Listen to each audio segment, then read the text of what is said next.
Hare Krishna Krishna Krishna Hare Hare Hare Rama Rama Rama Hare Hare.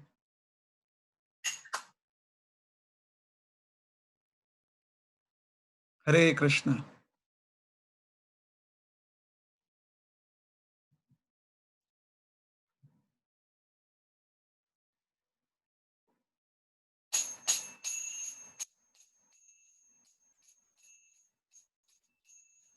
Jai Radha Madhava Kunja Bihari Jai Radha Madhava Kunja Bihari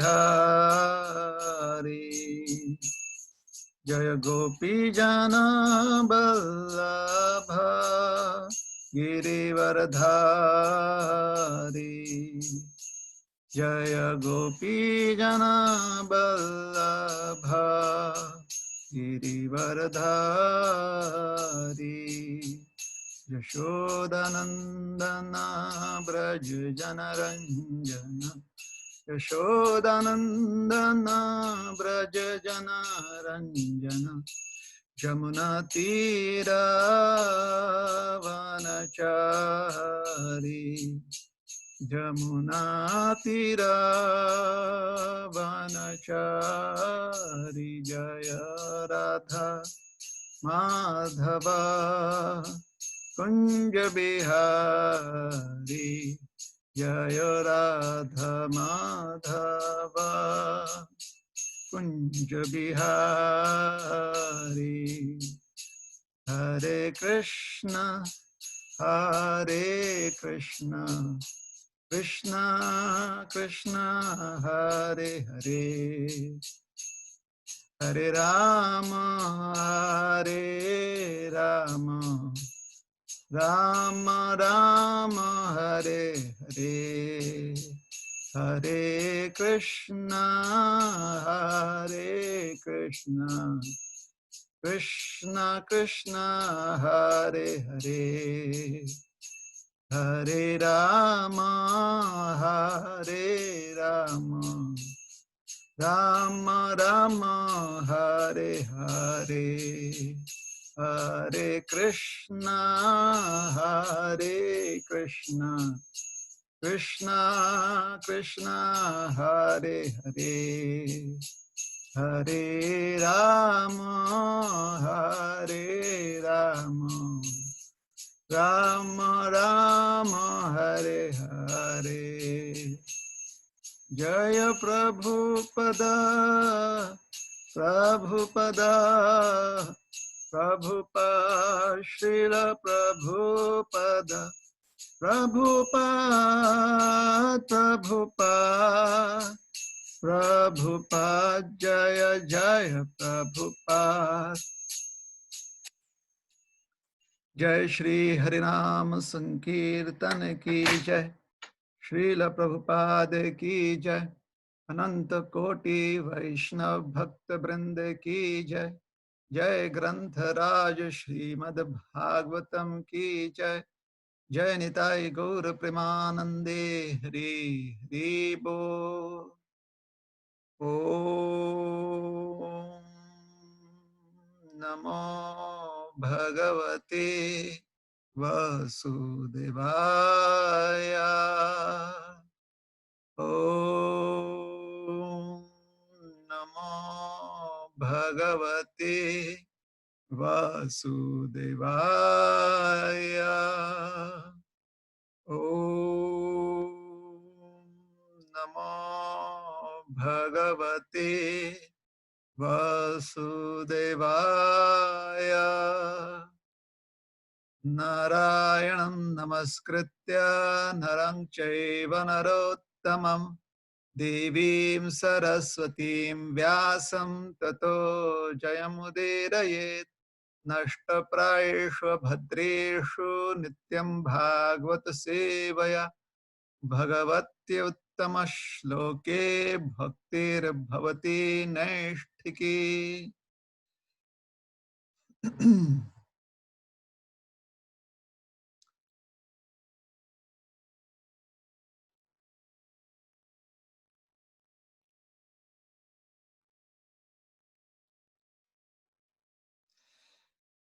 Shrimad Bhagavatam स्कंध तीसरा अध्याय का शीर्षक है वृंदावन से बाहर भगवान की लीलाएं।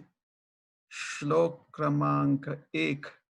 उद्धवा उवाच ततः स आगत्य पुरं स्वपित्रोश्चिकीर्षया शं बलदेव संयुतः निपात्य तुंगाद् रिपो युथा नाथं हतं व्यकर्षत् व्यसुम ओजसोर्व्याम्।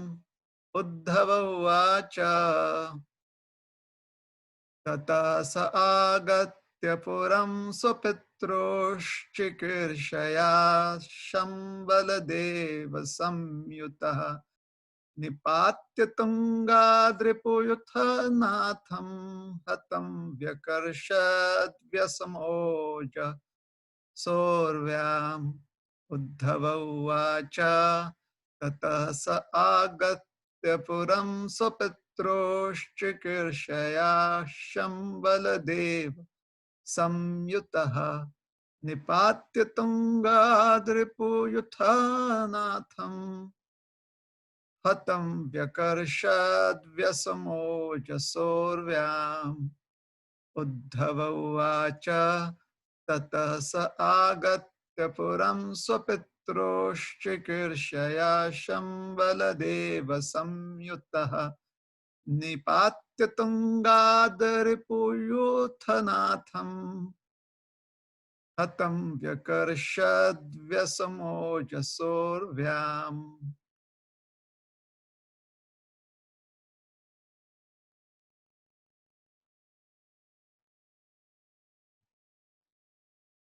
शब्दार्थ।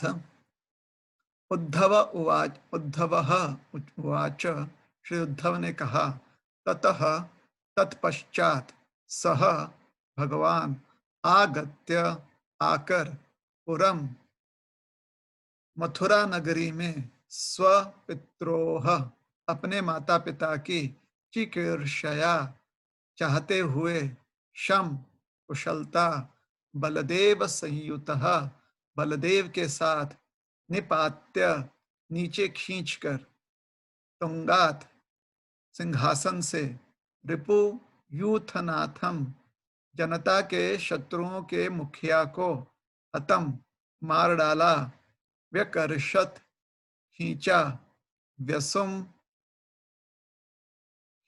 खींचा व्यसुम मृत ओजसा क्षमा कीजिएगा व्यकर्षत खींचा व्यसुम मृत ओजसा बल से पूर्व्याम पृथ्वी पर।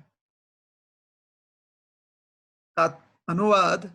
श्री उद्धव ने कहा, तत्पश्चात भगवान कृष्ण श्री बलदेव के साथ मथुरा नगरी आए और अपने माता पिता को प्रसन्न करने के लिए जनता के शत्रुओं के अगुआ कंस को उसके सिंहासन से खींचकर अत्यंत बलपूर्वक भूमि पर घसीटते हुए मार डाला।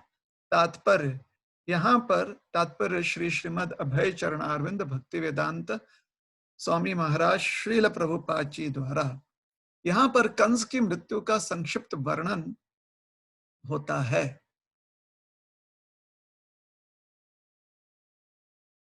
क्योंकि ऐसी लीलाएं दशम स्कंद में स्पष्टता से और विस्तार से वर्णित हैं। भगवान ने 16 वर्ष की आयु में ही अपने को माता पिता का योग्य पुत्र सिद्ध किया।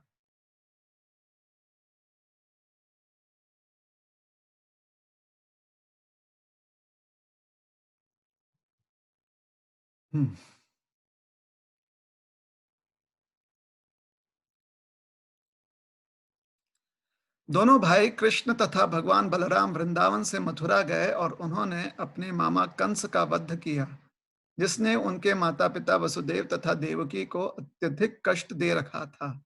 कंस एक विराट दैत्य था और वसुदेव एवं देवकी ने कभी सोचा भी नहीं था कि कृष्ण तथा बलदेव इतने बड़े तथा बलवान शत्रु का संहार कर सकेंगे। जब दोनों भाइयों ने सिंहासन रूढ़ कंस का कंस पर आक्रमण सिंहासनारूढ़ कंस पर आक्रमण किया, तो उनके माता पिता डर गए कि अब कंस को हमारे उन पुत्रों को मार डालने का अवसर प्राप्त हो जाएगा, जिन्हें हमने इतने दीर्घ काल तक नंद महाराज के घर में छिपा रखा था। भगवान के माता पिता संतति के प्रति स्नेहवश अत्यधिक त्रास का अनुभव कर रहे थे और वे मूर्छित से हो गए थे। उन्हीं को आश्वस्त करने के लिए ही कृष्ण तथा बलराम ने कंस को मारा और उन्हें प्रोत्साहित करने के लिए ही उसके मृत शरीर को धरती पर घसीटा। हरे कृष्ण कृष्ण कृष्ण हरे हरे, हरे राम राम राम हरे हरे। हम देख रहे हैं थोड़ा सा लाइटिंग का क्या कर सकते हैं जिससे कि थोड़ा ये ठीक है कि ये ठीक है या ये ठीक है।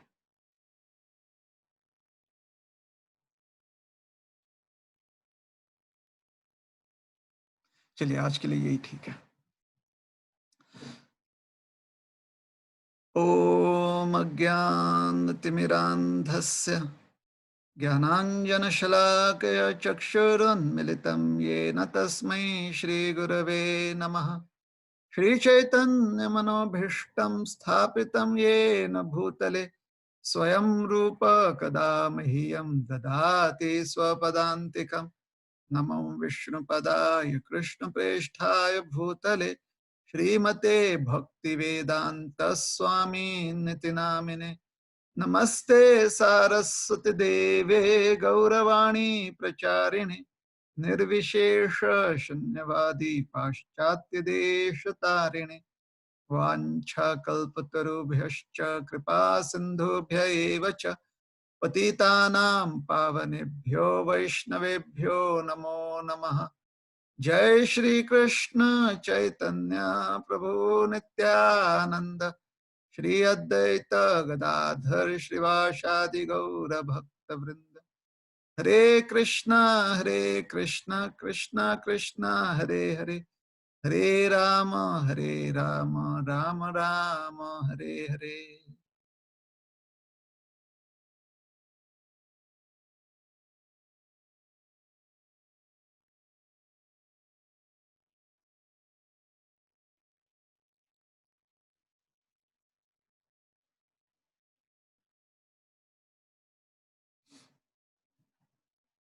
हरे कृष्ण।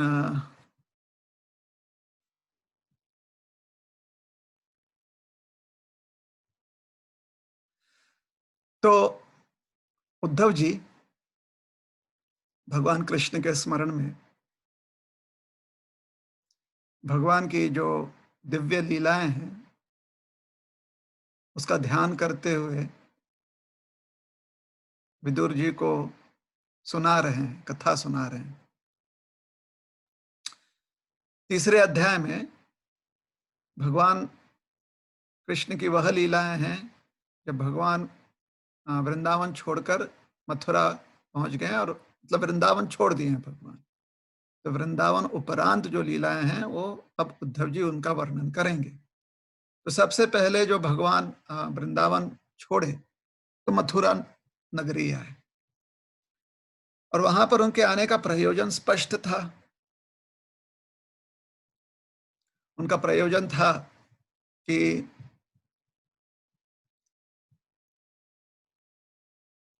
कंस जो इतना अत्याचार कर रहा था वह अपने अत्याचारों को रोक दे।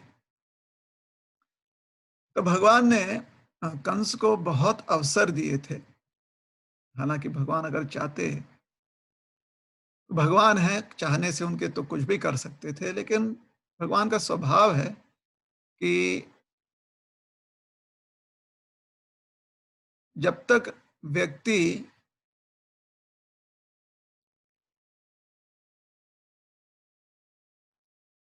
के पास थोड़ी भी संधि हो कि वह अपना हृदय परिवर्तन कर ले, तो भगवान उससे वह संधि देना चाहते हैं, चाहे वो कितना ही दुष्ट क्यों ना हो। कंस की दुष्टता जो है ना, अ, बहुत सारे जो महाबली असुर होते हैं, उनके समान ही कंस की दुष्टता है। जो ऐसे बड़े ही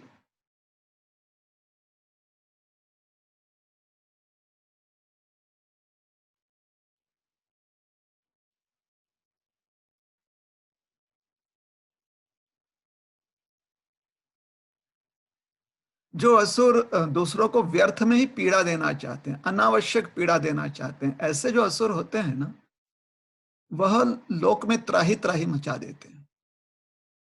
जैसे हिरण्याक्ष हो गए या हिरण्यकशिपु हो गए, जानबूझकर, या रावण भी है तो जानबूझकर ब्रह्मांड में या विश्व में लोगों को तकलीफ देते हैं। लेकिन यही असुर जो है, कभी-कभी क्योंकि एक बार उनका पराक्रम जो है विश्व भर में फैल जाए, उसके बाद वह सिर्फ अपने उनकी जो सत्ता है, उस सत्ता का अगर कोई विरोध करे तो फिर उसके प्रति वह ईर्ष्या रखते हैं।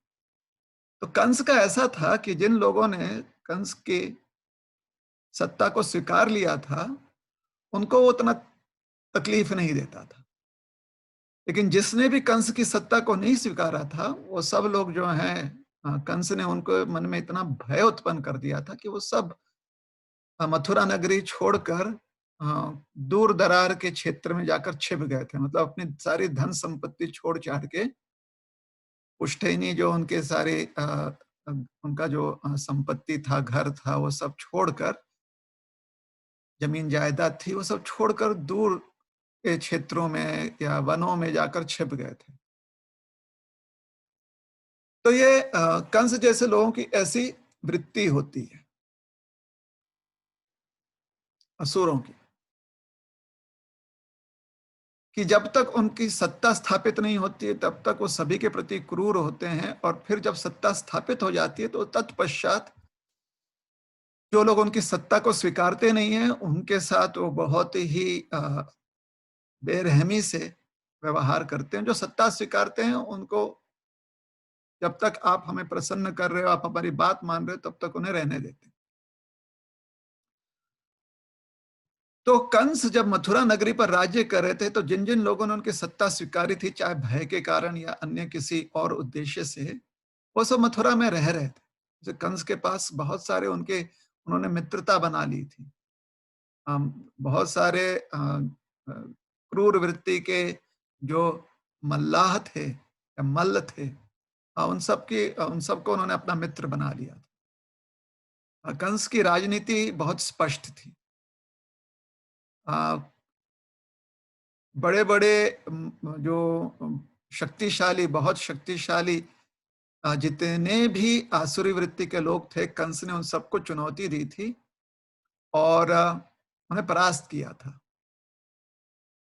द्वंद्व युद्ध में उन्हें परास्त किया, और फिर उन्हें कंस ने उनको संधि दी कि या तो कंस की मित्रता कर लें, या फिर कंस जो है उन्हें मृत्यु दे देगा। तो ऐसे बहुत सारे असुर जो हैं कंस के मित्र हो गए, और जिनके साथ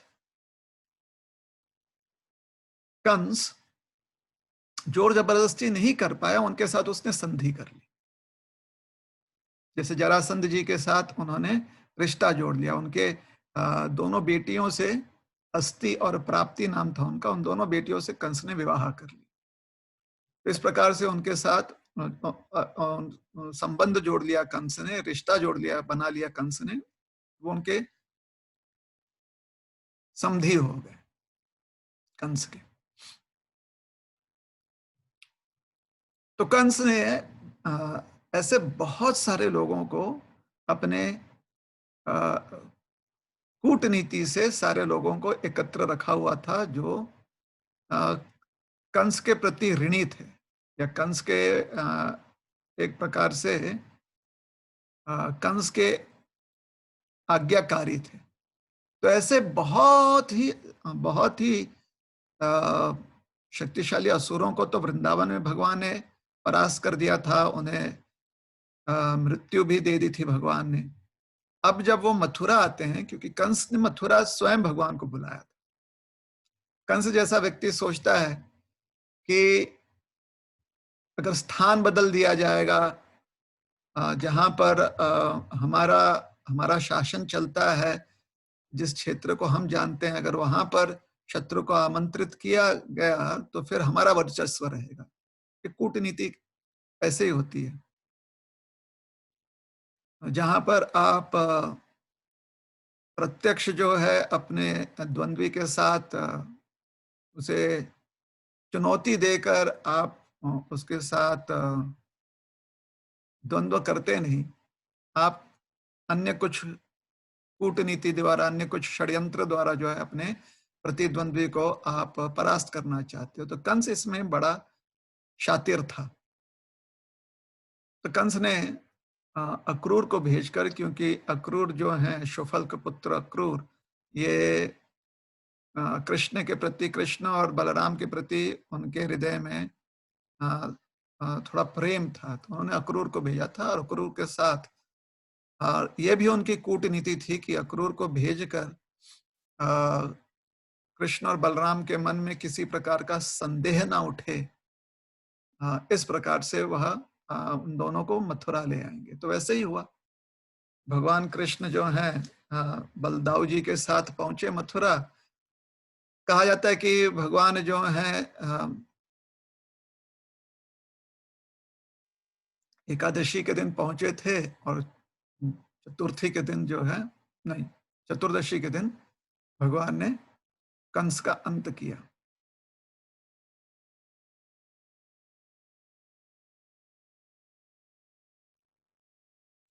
यहाँ पर उद्धव जी संक्षिप्त में कथा सुना रहे हैं कि भगवान जो है ना, भगवान अपने माता पिता को प्रसन्न करने हेतु भगवान ने कंस का वध किया, माता पिता को प्रसन्न करने हेतु। तो यह भी बात सही है, क्योंकि भगवान कृष्ण की स्तुति की जाती है जब हम भगवान को संपूर्ण विश्व का जो गुरु मानते हैं, तो उस समय उनकी स्तुति करते हुए प्रार्थना की जाती है कि वसुदेव सुतम देवम कंसचानूरमर्दनम देवकी परमानंदम कृष्णं वंदे जगद्गुरुम। तो सुतम वसुदेव सुत देवम, भगवान जो है वह वसुदेव के पुत्र के रूप में, जो पुत्र होता है वो पिता के प्रति आज्ञाकारी होता है। तो वसुदेव सुतम देवम, भगवान जो है आज्ञाकारी पुत्र के जो भी कर्तव्य हैं वह निभाने आए हैं। और उनके पिता कौन है? वसुदेव। तो वसुदेव सुतम, सूत का अर्थ होता है जो पूरी तरह से मतलब पुत्र ही निकलता है। सूत का अर्थ पुत्र होता है, लेकिन पुत्र का अर्थ होता है कि थोड़ा सा पराक्रमी है। सूत का अर्थ होता है कि वह आज्ञाकारी है। पुत्र शब्द से यह सिद्ध होता है कि अपने पिता, माता पिता को, या अपने जो पितरी हैं उन सब को वो लाभ पहुंचाएगा। वो पुत्र शब्द से सूचित होता है। जब सूत शब्द का प्रयोग किया जाता है, इसका अर्थ होता है आज्ञाकारी। मतलब पुत्र में थोड़ा सा पुत्र शब्द में थोड़ा सा रजो प्रवृत्ति है, और सूत शब्द में थोड़े से सात्विक प्रवृत्ति है ना, थोड़ा सा सौम्य है सूत शब्द, जबकि पुत्र शब्द थोड़ा सा कठोर है। पुत्र। तो वसुदेव सुतम देवम, भगवान का यहाँ पर वर्णन किया जा रहा है कि वो अपने पिता के आज्ञाकारी संतति हैं। किस प्रकार से? तो श्रील प्रभुपाद जी तात्पर्य में समझाते हैं और उस पर हम लोग चर्चा करेंगे। वसुदेव सुतम देवम, देवम से अर्थ निकलता है भगवान या आराधनीय या पूजनीय। कंस चानूर मर्दनम, तो क्योंकि वसुदेव और देवकी जी के संदर्भ में भगवान की स्तुति की जा रही है, तो वसुदेव और देवकी जी के जीवन में अगर कोई कभी भी कोई महासंकट आया हो, तो उस महासंकट का नाम है कंस। उसके अलावा उनके जीवन काल में कभी भी किसी प्रकार का भी भय उत्पन्न नहीं हुआ, किसी प्रकार से भी वो मायूस नहीं हुए, या कभी भी उनका कॉन्फिडेंस कम नहीं हुआ, है ना। कोई भी ऐसी परिस्थिति नहीं थी। अन्य जो मथुरा वासी हैं, अन्य जो भगवान के रिश्तेदार हैं मथुरा में, और उसके पश्चात द्वारका हस्तिनापुर में भी पाए जाते हैं, इन्हें कभी कभी थोड़ी सी इनसिक्योरिटी होती है, कभी कभी थोड़ा सा घबरा जाते हैं कि कहीं कृष्ण हमको छोड़कर वृंदावन न चले जाए। मन में ऐसे उनकी इनसिक्योरिटी आ जाती है। वसुदेव और देवकी जी के मन में कभी भी उस प्रकार की इनसिक्योरिटी नहीं आई थी। कभी भी वसुदेव और देवकी जी के मन में ऐसा संदेह नहीं आया था कि क्योंकि कृष्ण जो है नंद और यशोदा से ज्यादा प्रेम करते हैं तो हमें छोड़कर चले जाए। उसका कारण यह है कि भगवान ने इस उस प्रकार से उन्हें सांत्वना दी थी। भगवान ने उस प्रकार से उन्हें रीअश्योरेंस दिया था। भगवान ने उन्हें विश्वास दिलाया था कि वह हमेशा उनके साथ ही रहेंगे। और वह सिद्ध किया भगवान ने, या विश्वास उनमें स्थापित किया भगवान ने, यह कहकर कि हम इतने अभागे हैं कि आपसे हमें दूर रहना पड़ा कंस की वजह से, जिसकी वजह से जो एक माता पिता को हमेशा जो स्मरणीय जो प्रसंग होते हैं, अर्थात अपने बच्चों का बालपन, पौगंड अवस्था और किशोर अवस्था, यह आपको देखने को नहीं मिला। इसलिए हम हमेशा से आपकी सेवा करते रहेंगे। तो वसुदेव और देवकी हमेशा से निश्चिंत रहते थे। सिर्फ वह जो एक 15 से 20 साल का जो उनका समय था, जब कंस के कटघरे में, या 10 से 15 साल का जो समय था जब कंस के कटघरे में वसुदेव और देवकी जी को बंदी बनाया गया था,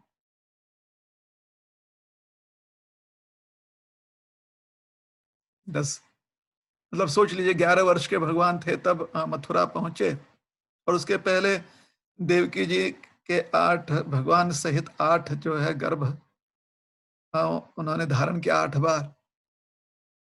तो मोटा मोटी ले लीजिए कि 20 वर्ष जो है वसुदेव और देवकी कष्ट में रहे, क्योंकि कंस के कटघरे में थे वो। अन्यथा उन्हें कभी भी कोई चिंता नहीं थी, कोई दुख नहीं था। उसका कारण ये था कि भगवान बड़े ही आज्ञाकारी पुत्र के रूप में उनके उनके साथ रहते और उन्हें आनंद प्रदान करते, उनका ध्यान रखते, प्रेम से उनसे व्यवहार करते, बड़े आज्ञाकारी पुत्र के रूप में। दोनों ही, कृष्ण भी और बलराम जी भी, बड़े मन से वसुदेव और देवकी जी की भगवान सेवा किया करते थे। तो वसुदेव सुतम देवम, वसुदेव सुतम देवम कंस चानूर मर्दनम। मर्दन का अर्थ होता है अगर कोई ऐसी अवस्था हो जो हमारे जीवन में अत्यंत संकट में हो, तो उसको पूरी तरह से नष्ट कर देना। तो इस प्रार्थना में कंस चानूर के को मुक्ति प्रदान किया भगवान ने, या उनको भगवान के हाथों वो मारे गए, ये नहीं कहा गया। कंस चानूर मर्दनम, मतलब भगवान ने उन्हें, उनका जो प्रकोप है, वह जो आतंक एक फैला चुके थे, उस आतंक को समाप्त कर दिया। तो कंस चाणूर खाली कहा गया, क्यों नहीं कहा गया है कंस धनुकासुर, कंस बकासुर इत्यादि? चाणूर का जो है नाम लिया गया है। चाणूर वह मल्लाह था जिसको भगवान ने परास्त करके कंस के रंगशाला में मारा। वो पहला पहला मल्ल जिसको भगवान ने मारा था, वो चाणूर नाम से जाना जाता था। वह कंस का बड़ा विश्वस्त था। तो कंस की बात समझ में आ गई। कंस के साथ चाणूर का नाम लेकर कंस चाणूरम मर्दनम, उसका तात्पर्य यह है। अच्छा, वह तात्पर्य से पूर्व ये तो हमने बता दिया कि वसुदेव और देवकी के जीवन काल में एक ही महासंकट या भयंकर परिस्थिति थी जब कंस का प्रकोप वसुदेव और देवकी को हमेशा परेशान कर रखता था, है ना? तो कंस हो सकते हैं। चाणूर से क्या अर्थ है? तो पहली बार जब देवकी और वसुदेव जी ने अपने पुत्रों को देखा, बलदेव जी को तो कभी देखा भी नहीं था, खाली सुना था। कृष्ण को एक रात्रि के लिए, एक प्रहर के लिए या एक मुहूर्त के लिए मात्र जो है देवकी जी ने देखा। एक मुहूर्त से भी कम समय तक देवकी जी ने कृष्ण को देखा था, जब भगवान जो है प्रकट हुए थे और कुछ क्षण के लिए देवकी मैया ने उन्हें उनकी सेवा की और तत्पश्चात उन्होंने वसुदेव जी को दे दिया ताकि वसुदेव जी अपने पुत्र को जमुना पार ले जाएं गोकुल। और वसुदेव जी ने भी उतने ही क्षण तक अपने पुत्र को देखा था। उसके बाद अपने नेत्रों से पहली बार जब उन्होंने अपने पुत्र को देखा तो कंस के रंगशाला में देखा, पहली बार। अब अलग अलग कथाएं हैं। कोई कहता है कि वसुदेव जी और देवकी जी को बंदी बनाकर जो है रंगशाला में लाया गया था, और कोई कहता है कि नहीं, वो कंस के कटघरे में ही थे। ठीक है, तो जो भी है, चाणूर के साथ भगवान को पहली बार वसुदेव जी और देवकी ने देखा, या सुना है कि मथुरा में वह चाणूर के साथ कृष्ण जो हैं द्वंद्व कर रहे हैं, है ना, मल्ल युद्ध कर रहे हैं। हरे कृष्णा कृष्णा कृष्णा हरे हरे, हरे राम राम राम हरे हरे। थोड़ा सा शायद फ्रेम फ्रीज हो गया था।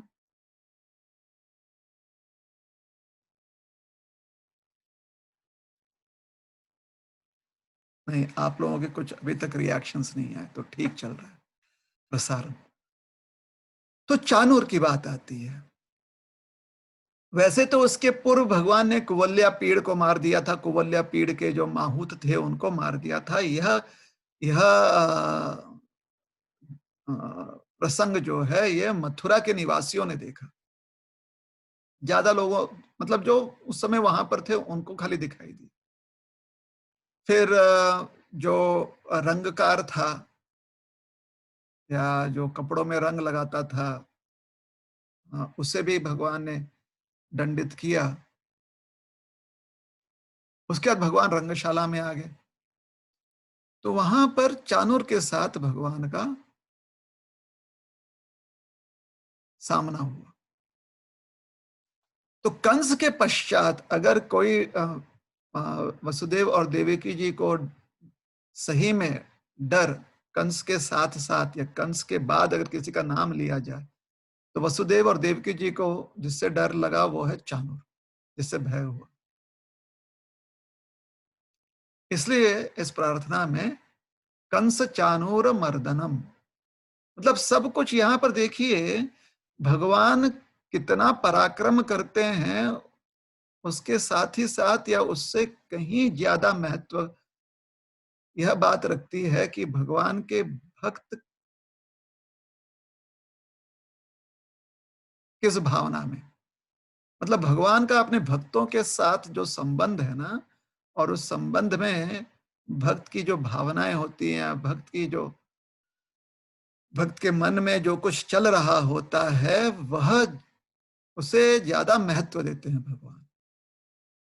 और वो सिद्ध होता है जब शास्त्र में इस प्रकार से वर्णन किया जाता है। तो देवकी परमानंदम, तो देवकी को परमानंद कब मिला?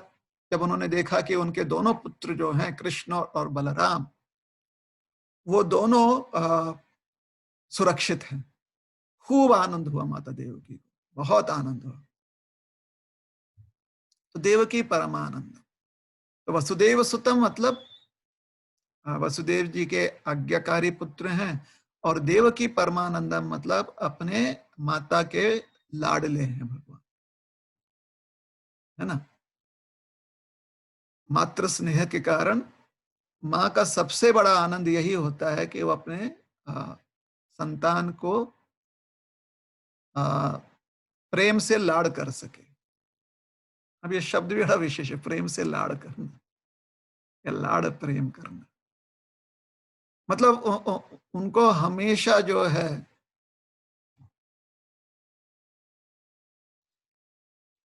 अब लाड़ का मतलब होता है कि उससे बच्चे बिगड़ सकते हैं, लेकिन माँ का स्नेह ऐसा होता है कि वो कभी सोचती नहीं कि हमारा बच्चा बिगड़ेगा।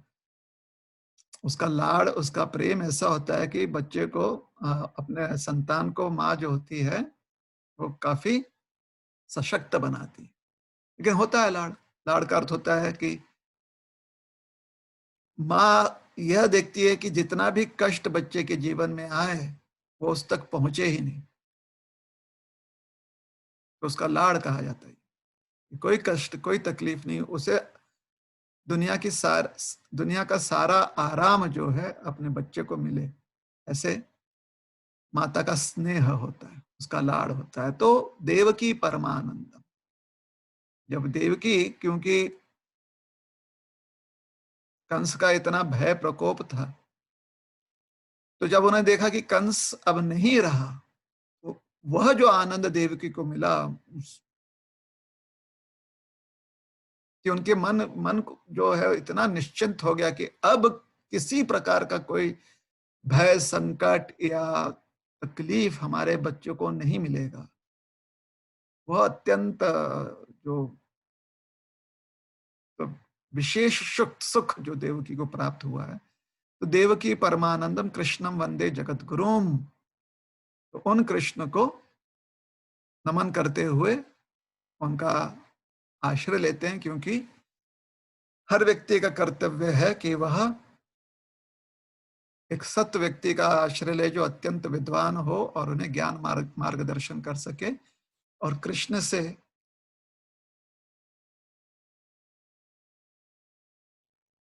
योग्य और कोई हो ही नहीं सकता। सबसे योग्य व्यक्ति जो है वो कृष्ण है, वो भगवान श्री कृष्ण है। तो हुआ कैसे था प्रसंग? तो पहले श्रीमद् भागवत से उस प्रसंग के बारे में, उस प्रसंग का जो है पुनः वर्णन सुनते हैं।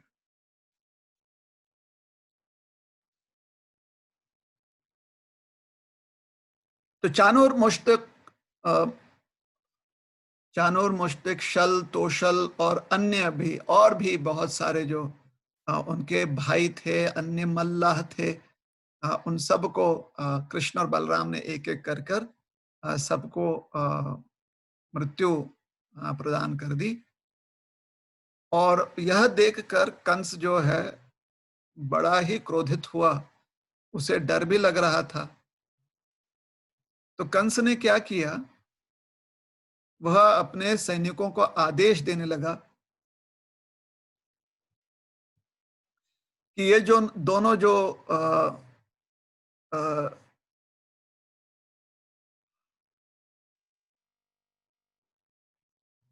कृष्ण और बलराम को संकेत करते हुए वो कहने लगे कि ये जो दुर्वृत्ति वाले लोग हैं,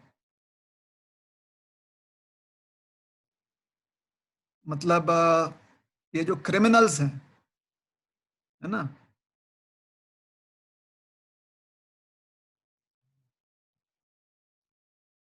दुर्वृत्ति वाले लोग, इन दोनों को भगा दो मथुरा नगरी से, बाहर निकालो, खदेड़ दो इनको।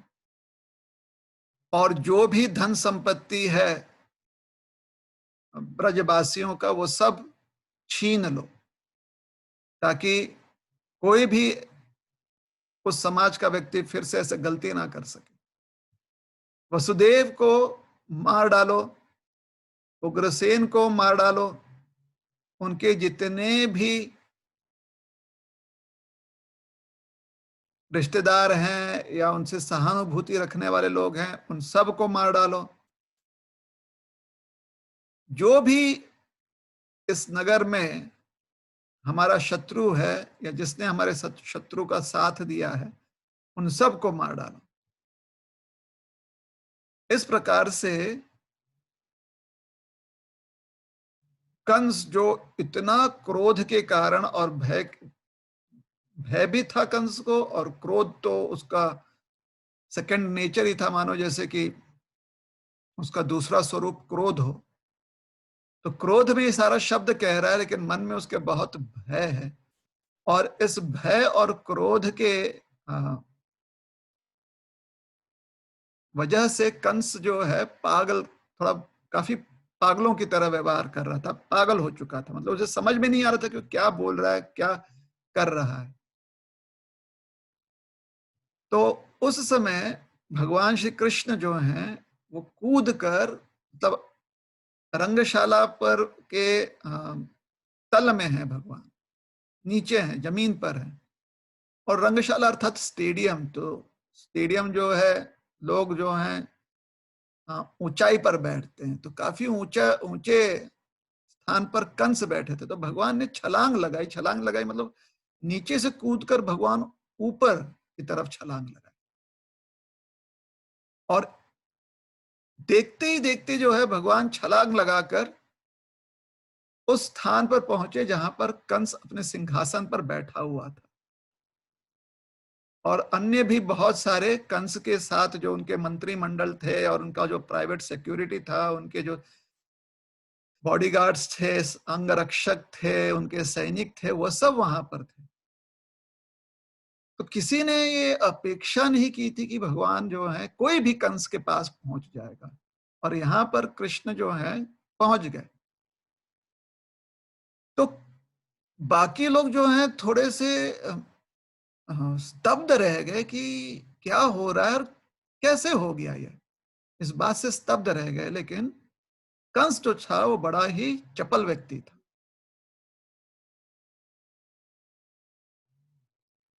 तमाविशन्तमालोक्य मृत्युमात्मन आसनात् मनस्वी सहसोत्थाय जुगृहे शोचि कर्मणि। कंस जो है बड़ी चपलता के साथ वो अपने सिंहासन से उठा। उसने अपनी वह तलवार जिससे उसने कितने सैकड़ों की संख्या में नरसंहार किया था, उसी तलवार को अपने म्यान सहित उठाया। और फिर वही तलवार जो आज से मोटा मोटी 20 वर्ष पूर्व कंस ने उठाया था देवकी का गर्दन काटने के लिए, वही तलवार कंस जो है अपने म्यान से बाहर निकालते हैं और ढाल और तलवार लेकर खड़े हो जाते हैं कृष्ण का सामना करने के लिए। बाकी जो उनके सैनिक हैं वो अभी तक स्तब्ध हैं, क्योंकि भगवान इतनी जल्दी से, मतलब बिजली के रफ्तार से भगवान जो है, बिजली की गति से भगवान पहुंच गए कंस के सिंहासन तक। खाली कंस जो था इतना चपल था कि वो अपने ढाल और तलवार लेकर खड़ा हो गया। और साथ ही साथ उसने अपना खड्ग जो है, एक विशेष प्रकार का तलवार होता है, वह लेकर, जैसे योद्धा जो हैं अपने चपल पैरों पर आगे पीछे हिलते रहते हैं, ताकि, क्योंकि एक ही स्थान पर रहेंगे तो उनके ऊपर कोई आक्रमण कर सकता है, इसलिए थोड़ा सा पैंतरेबाजी करते हुए आगे पीछे अगल बगल जो है कंस है जो है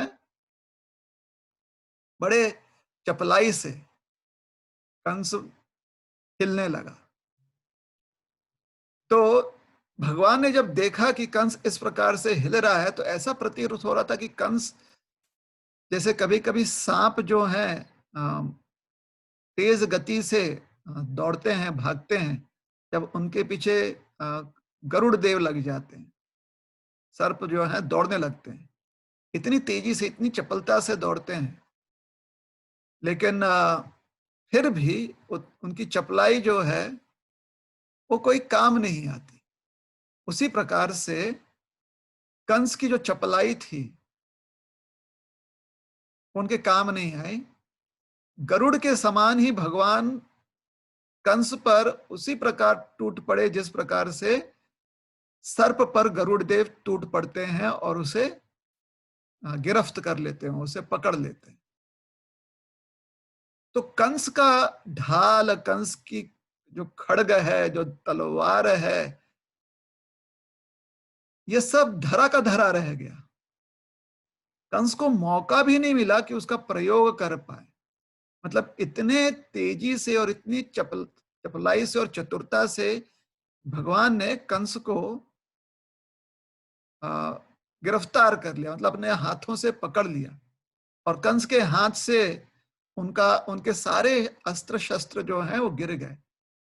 और बाकी लोग जब तक कुछ कर पाते तब तक भगवान ने कंस का मुकुट जो है उसके सर से सर के ऊपर एक जोर से मुक्का मारकर उसका मुकुट गिरा दिया और तत्पश्चात प्रगृह्य केशेषु चलत किरीटम निपात्य रंगोपरि तुंग मंचात। जो तुंग मंच, जो ऊंचा स्थान था, वहां पर पहुंचकर भगवान ने कंस को कंस का जो किरीट है, जो मुकुट है, वह उनके सर से गिरा दिया। अर्थात कंस के सर को ऐसा पकड़ा भगवान ने कि उनका मुकुट गिर गया।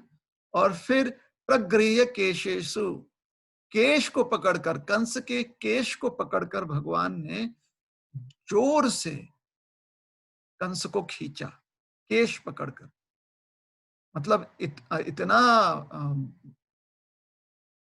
भयंकर दृश्य था वह कि भगवान अपने शक्ति का प्रयोग कर रहे हैं। 11 साल के तो बालक हैं। हालांकि ऐसा प्रतीत हो रहा था कि 15-16 वर्ष की उनकी आयु थी, लेकिन 11 साल की उम्र में उनके शरीर का जो ढांचा था ना, भगवान के दिव्य शरीर का ढांचा था, वो ऐसे प्रतीत हो रहा था जैसे कि उनकी कैशोर अवस्था समाप्त हो गई और अब युवा अवस्था में भगवान पहुंचे। मतलब 16 वर्ष की आयु लग रही थी। और विश्वनाथ चक्रवर्ती ठाकुर इस संदर्भ में समझाते हैं कि किस प्रकार से भगवान समय से पहले बड़े हो जाते हैं। मतलब इसमें कोई अद्भुतता नहीं है। बहुत कभी काफी लोगों के साथ ऐसा हो सकता है कि समय से पहले उनका उनका शरीर जो है वह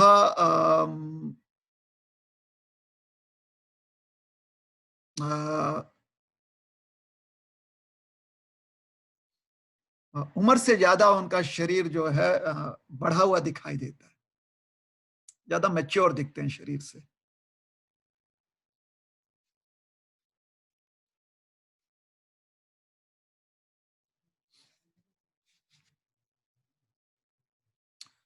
तो 11 वर्ष की उम्र में ही भगवान जो हैं 16 वर्ष के युवक लग रहे थे। तो भगवान ने एकदम मतलब हट्टे कट्टे चौड़ उनकी जो छाती थी बहुत चौड़ी थी, उनकी भुजाएं मानो जैसे कि वज्र के समान एकदम सख्त थे। और भगवान जब चलते थे तो ऐसा लगता था कि हाथी चल रहा हो या सिंह की चाल चलते थे भगवान। मतलब सब कुछ बड़ा ही एकदम अद्भुत होता था, अद्भुत था भगवान का जो स्वरूप था। या भगवान जब चलते हुए दिखाई देते थे, तो ऐसा लगता था कि कोई बहुत ही शक्तिशाली व्यक्ति जो है चल रहा है। तो खींचकर कंस को नीचे उतार दिए अपने ऊंचे स्थान से। और फिर उन्होंने क्या किया,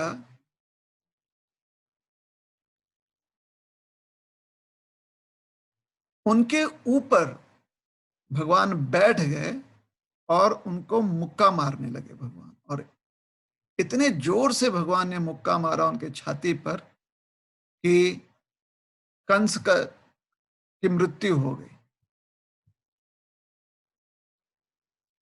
फिर भगवान ने क्या किया, जो बहुत विशेष बात है। अच्छा, जो किया अ, उसके उसका भागवत से वर्णन करने के पूर्व भगवान ने इस क्रिया से सिद्ध क्या किया है, उस पर थोड़ा सा हम ध्यान देते हैं। देखिए, वसुदेव ने चुपके से कृष्ण को वृंदावन गोकुल पहुंचाया था। हमें गोकुल पहुंचा दो, यह बात स्वयं भगवान ने ही वसुदेव जी से कहा था। और संभव है कि उस समय देवकी जी ने भी वह सुना हो, संभव है। किंतु ये बात जो कही गई थी वो वसुदेव जी से कही गई थी। और कृष्ण को गोकुल पहुंचाने की क्रिया भी वसुदेव जी ने की थी, वो भी अज्ञात रूप में। तो वापस आके उन्होंने देवकी मां को बताया होगा या नहीं बताया होगा, इसकी चर्चा नहीं की गई। तो यह हम विचार कर सकते हैं कि शायद देवकी मैया ने यशोदा की जो कन्या लेकर आ गए थे वसुदेव जी। अब वसुदेव जी ने सोचा कि कोई ना कोई तो संतान होनी चाहिए, नहीं तो कंस का प्रकोप सारे मथुरापुर नगरी पर हो जाएगा और हर बालक को कंस मारने का प्रयास करेगा। यह विचार करके कि वसुदेव ने किसी को दे दिया है, अपना अपना संतान दे दिया हो। तो प्रयोजन ऐसा था कि यशोदा के यहाँ पर भी एक कन्या हुई थी और भगवान की जो योग माया शक्ति थी उससे सिर्फ मथुरावासी ही गहरी नींद में नहीं थे, गोकुलवासी भी उस समय गहरी नींद में थे। तो किसी को पता ही नहीं चला कि वसुदेव जी पहुंच गए। वसुदेव जी जो प्रसूति गृह है वहां पर गए और वहां पर कन्या देखकर कन्या को साथ ले आए, क्योंकि वसुदेव जी को पूरा विश्वास था कि अगर कन्या को देखेगा कंस तो जो उसके मन में थोड़ी बहुत कभी कभी उसके मन में थोड़ा बहुत जो इंसानियत जाग उठती है या थोड़ा सा उसके मन में दया आ जाती है। जैसे वसुदेव ने जैसे कंस ने वसुदेव के कहने पर देवकी को मुक्त कर दिया और उनके पहले पुत्र को भी जब पहली बार अपने पुत्र कीर्तिमान को लेकर वसुदेव जी पहुंचे थे कंस के पास, तो कंस ने यह कहा था कि नहीं, ये आपकी पहली संतान है, इसे आप रखिए, हमें तो 8वीं संतान से चिंता है। तो कंस जो है बीच बीच में ऐसे उसके मन में भावना आ जाती थी। ये भी भावना उसके अहंकार से ही निकलती थी कि देखो हम इतने दयालु हैं कि जिससे जो हमारे सत्ता के विरुद्ध नहीं जाता है तो हम उसे परेशान नहीं करते। तो ऐसी भावना थी कंस के, मतलब इतना उसका उसका अहंकार ऐसा था। तो वसुदेव जी ने विचार किया कि शायद इसी की वजह से, इस अहंकार वश शायद कंस माफ कर दे।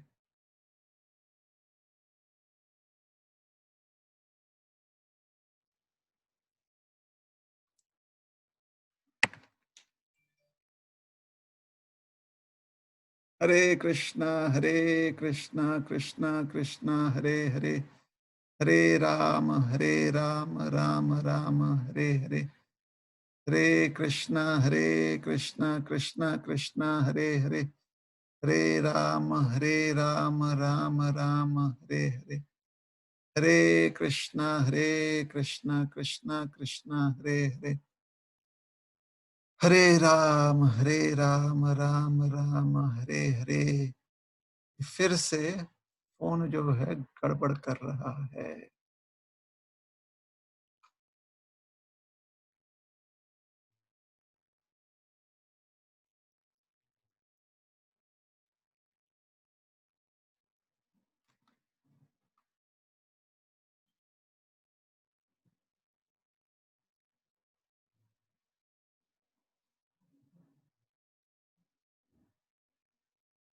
हरे कृष्णा कृष्णा कृष्णा हरे हरे, हरे राम राम राम हरे हरे, हरे कृष्णा कृष्णा कृष्णा हरे हरे, हरे राम राम राम हरे हरे।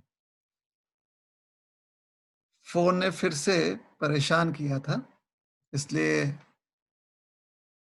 थोड़े समय तक, है ना, 1 मिनट तक हम लोग ऑफलाइन हो गए थे। अगर पुनः आप लोग ऑनलाइन आ गए हैं तो बताइएगा।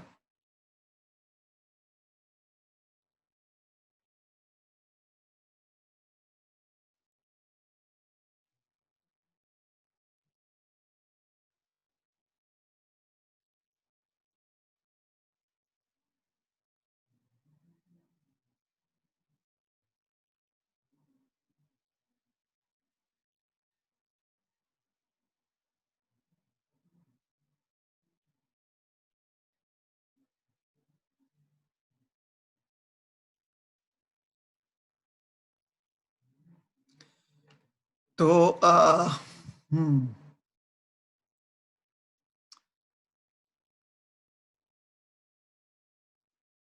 तो कंस यह विचार, नहीं, क्षमा कीजिएगा, वसुदेव जी यह विचार किए थे कि शायद कंस जो है मान जाए और इस बच्ची को माफ कर दे, उसे कोई कष्ट ना दे, तो कोई ना कोई संतान हुई है, ये भी सिद्ध हो जाएगा, ताकि कंस अन्य किसी भी शिशु को परेशान न करे। और साथ ही साथ लड़की है, कन्या है, तो शायद कन्या के प्रति कोई कंस जो है अपराध ना करे, ऐसे विचार किया वसुदेव जी ने। लेकिन कंस ने तो उस कन्या को ही मारने का प्रयास किया, दूसरी बात है। तो ठीक है, तो वसुदेव जी जो हैं,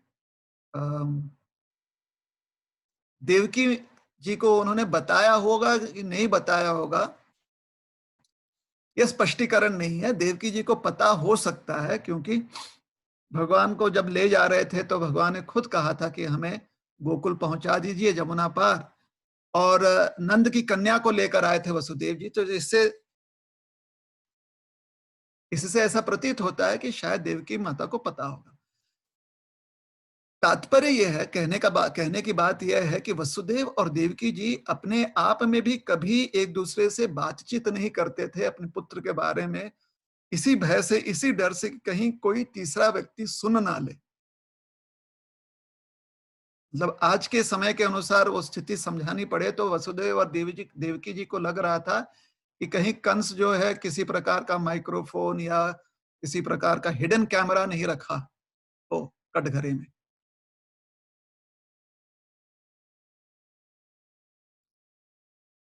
तो ये डर था उन्हें, तो आपस में कभी चर्चा भी नहीं किया करते थे। तो वसुदेव और देवकी ने पूरा प्रयास किया था कि उनकी जो 8वीं संतान है, और उसकी कोई भी बात बातमी जो है, उसका कोई भी समाचार जो है, वो किसी को पता ना चले। तो स्वयं अपने आप में भी कोई चर्चा नहीं करते थे, किसी के कानों तक खबर नहीं पहुंचने देते थे। यहाँ तक कि जब नंद बाबा मिलने आए वसुदेव जी से, तो वसुदेव जी इतने उत्सुक थे उनसे चर्चा करने के लिए कृष्ण के बारे में और बलराम के बारे में, लेकिन उन्होंने एक सिर्फ इतना ही पूछा कि आपके पुत्र कैसे हैं। नंद बाबा से पूछा कि नंद बाबा आपके पुत्र कैसे हैं।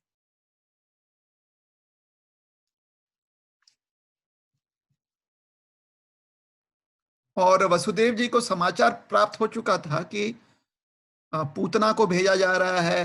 तो वसुदेव जी ने नंद बाबा से कहा था कि आपको ब्रज वापस लौट जाना चाहिए, क्योंकि कुछ शायद कुछ अपशकुन जो है अ, दिखाई पड़ रहा है और कुछ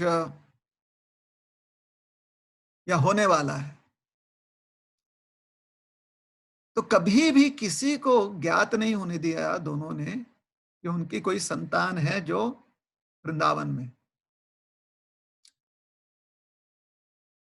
इसलिए जब उन्हें पता चला कि कृष्ण और बलराम दोनों मथुरा आए हुए हैं और जब कंस के रंगशाला में कृष्ण बलराम पहुंच गए हैं या उन्होंने देखा, जैसे कुछ लोग बोलते हैं कि उन्होंने देखा और कुछ और कहते हैं कि उन्हें क्योंकि वो कटघरे में थे ना, तो वो समाचार उन तक पहुंची, तो उनके मन में ये डर उठा कि इतने सालों तक हमने जो प्रयास किया था अपने बच्चों को दूर रखने का मथुरा से, कहीं वो सारा प्रयास विफल तो नहीं जाएगा।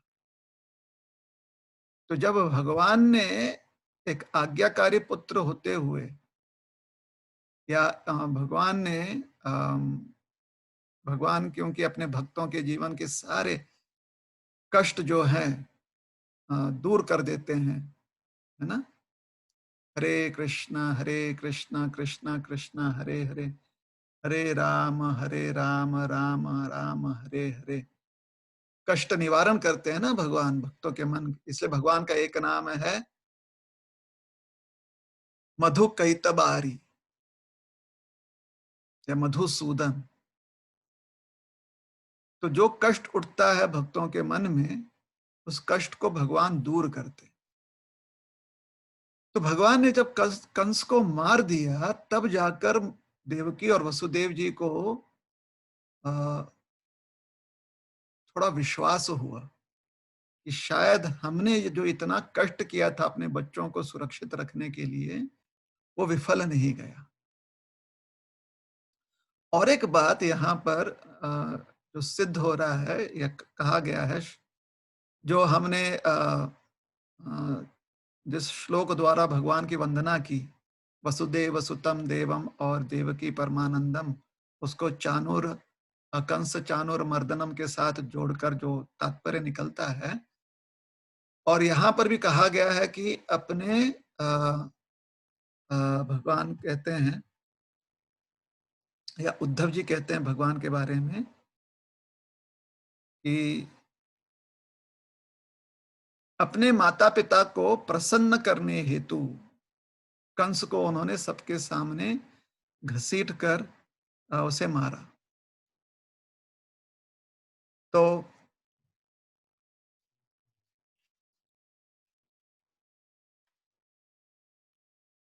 यहाँ पर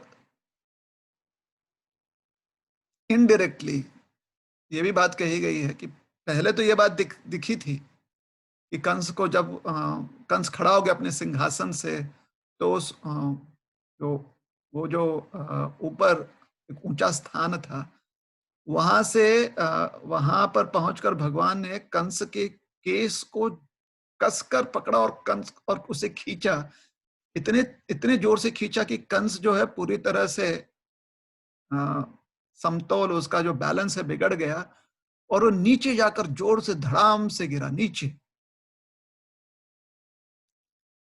अब पुराणों में ये जो बात है ना कि वो नीचे गिरा, तो या तो जो ऊपर वाले जो स्टेडियम के अलग अलग जो रंग्स होते हैं, अलग अलग जो सीढ़ी के तरह होते हैं ना स्टेडियम में बैठने के स्थान, तो शायद वहां पर गिरे हों या सीधे जाकर रंगशाला का जो तल है वहां पर गिरे हों। खाली इतना कहा गया कि कंस को उठाकर नीचे फेंका, गिराया, बालों से खींचकर, केस केस पकड़कर, और फिर उन्हें मार दिया। फिर भगवान ने कंस को पूरे रंगशाला में घसीटते हुए, मतलब जो रंगशाला गोलाकार गोल आकार में होता है, तो पूरे रंगशाला में एक पूरा चक्कर लगाया घसीटते हुए।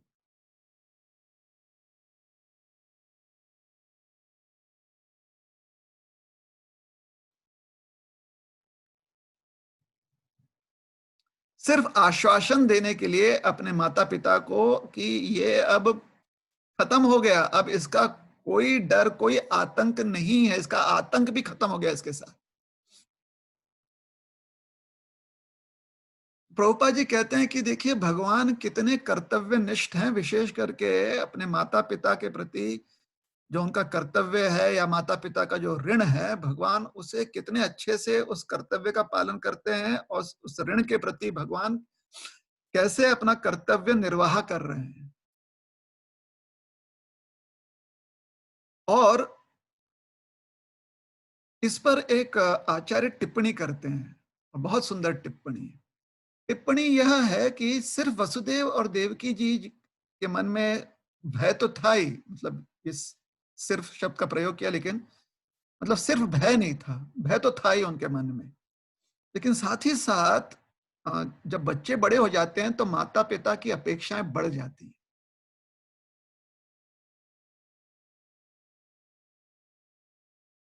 और यह अपेक्षा जो है उनका स्वार्थ नहीं होता, यह अपेक्षा उनका प्रेम ही होता है। आजकल जो है बच्चे, अ, आजकल की नई पीढ़ी जो है इसे दूसरे दृष्टिकोण से देखती है कि अगर माता पिता कुछ अपेक्षा रखते हैं कि बेटा आप थोड़ा सा पढ़ लिख लो, पैसा कमाओ, घर में थोड़ा सा योगदान दे दो, तो लोगों को लगता है कि अरे ये तो अ, स्वार्थ है, माँ बाप ने निस्वार्थ प्रेम करना चाहिए। तो शास्त्र में ये कर्तव्य समझाया गया है। और जब तक ये आधुनिक पीढ़ी नहीं आई थी उसके पूर्व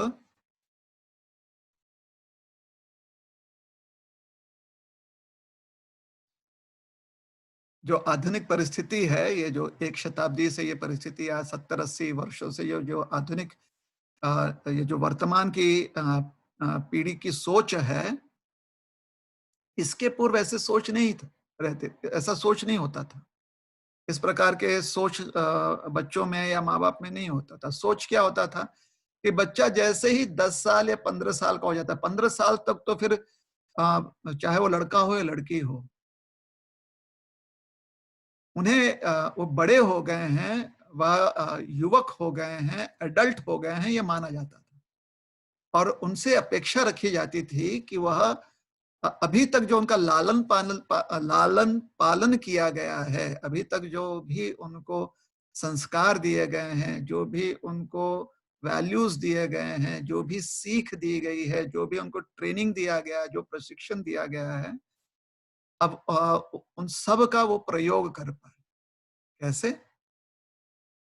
अपने कर्तव्यों को समझकर कर्तव्य का पालन करें। आजकल क्योंकि ये सारा एजुकेशन सिस्टम, जो शिक्षण प्रणाली है, वही इतने अलग हो चुकी है कि बच्चा जब 25 साल का भी हो जाता है तो तब भी, विशेष करके भारत में,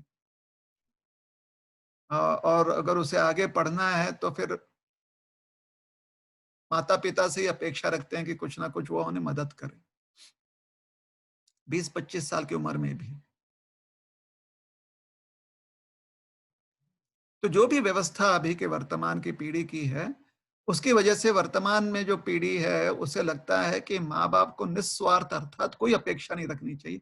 माँ बाप संतान से अक्सर अपेक्षा नहीं रखते हैं अपने स्वार्थ के लिए। उनकी अपेक्षा होती है कि हमारे संतान को हमने जो कुछ सिखाया है, क्या उस पर वो खरे उतर रहे हैं कि नहीं। और एक उसका जो प्रमाण होता है वो यह होता है, उसका जो एक ठोस प्रमाण होता है वह यह होता है कि युवा अवस्था में पहुंचकर बच्चे थोड़ा बहुत आत्मनिर्भर होते हैं और हाथ बटाते हैं। जिम्मेदारी, अपने घर की थोड़ी बहुत जिम्मेदारियां जो हैं उसमें हाथ बटाते हैं। थोड़ी बहुत नहीं, काफी कुछ हाथ बटाना होता है। जिम्मेदारियां अपने कंधों पर लेनी पड़ती है। तो यहाँ पर क्योंकि भगवान जो है युवा अवस्था में पहुंच चुके हैं, तो वसुदेव और देवकी यह देखकर बड़े प्रसन्न हुए कि उनके बच्चों को जो संस्कार मिले थे,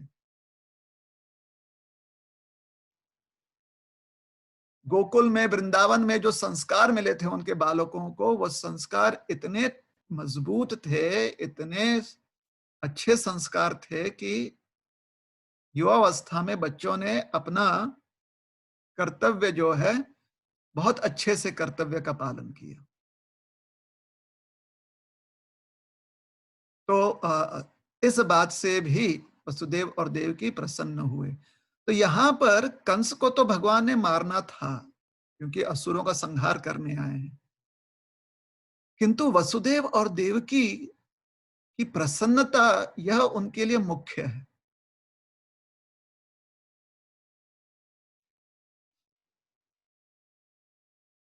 कई बार पहले भी कंस ने शब्द देकर कंस मुकर चुका था अपने शब्दों से।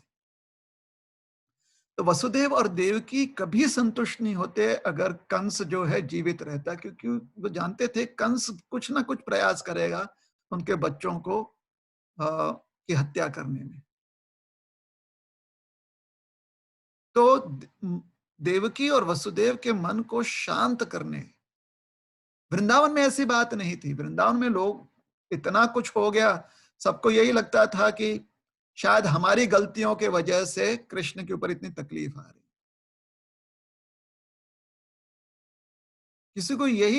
किसी ने ये नहीं सोचा कि सारे असुर कृष्ण को जानबूझकर मारने आ रहे। उनको लगता था कि शायद कुछ गलती हो गई, हमने ठीक से सेवा नहीं की होगी, हमने ठीक से व्यवहार नहीं किया होगा, तो उसके फल स्वरूप जो है इतने सारे असुर वृंदावन में आ रहे। और भगवान की कितनी दया है कि कृष्ण का हमेशा साथ देते हुए इन सारे असुरों से हमें कोई नुकसान नहीं पहुंचा। कि वृंदावन में जो है ऐसे विचार करते हैं लोग। लेकिन मथुरा में कंस और देवकी जानते थे, क्षमा कीजिएगा, वसुदेव और देवकी जानते थे कि कंस जो है कृष्ण का सबसे बड़ा शत्रु है, कृष्ण का की हत्या करने का प्रण लिया हुआ है। इसलिए अ, वो तभी निश्चिंत हो पाते जब कंस जो है किसी प्रकार से कंस का अंत हो जाता। तो अपने माता पिता को प्रसन्न करने हेतु, देखिए, वृंदावन में भगवान अपने भक्तों को प्रसन्न करने हेतु माखन चुराते हैं, गौचारण करने जाते हैं, इत्यादि इत्यादि इत्यादि, क्योंकि वृंदावन के लोगों की वृत्ति वैसी है। और जब असुरों का संहार होता है तो उससे लोग उनके उनके जो सखा मित्र हैं वो तो प्रसन्न हो ही जाते हैं, लेकिन उनकी प्रसन्नता के लिए भगवान यह कार्य नहीं करते। भगवान क्या कार्य करते हैं ब्रज में उनकी प्रसन्नता के लिए? उनके प्रसन्नता के लिए भगवान खेलते हैं उनके साथ, भगवान उनके साथ रहते हैं, इत्यादि। तो वृंदावन में ये जो भक्तों के प्रति भगवान का प्रेम है, वो प्रचुर मात्रा में दिखाई देता है। और जो असुरों का संहार हो रहा है, वो मतलब कोई सेकेंडरी एक्टिविटी हो, कोई द्वितीय कर्म है। मतलब इतना इतना उसके ऊपर प्रकाश नहीं डाला गया है। अब ये आप और हमें, क्योंकि हमें ये सारे जो हैं जितने भी थोड़े से मन को उत्तेजित करने वाले प्रसंग जो हैं वही याद रहते, तो हमको लगता है कि वृंदावन में भगवान ने सिर्फ असुरों को मारा। नहीं, वृंदावन में भगवान ने भक्तों को बहुत प्रसन्न किया है बाल लीला में।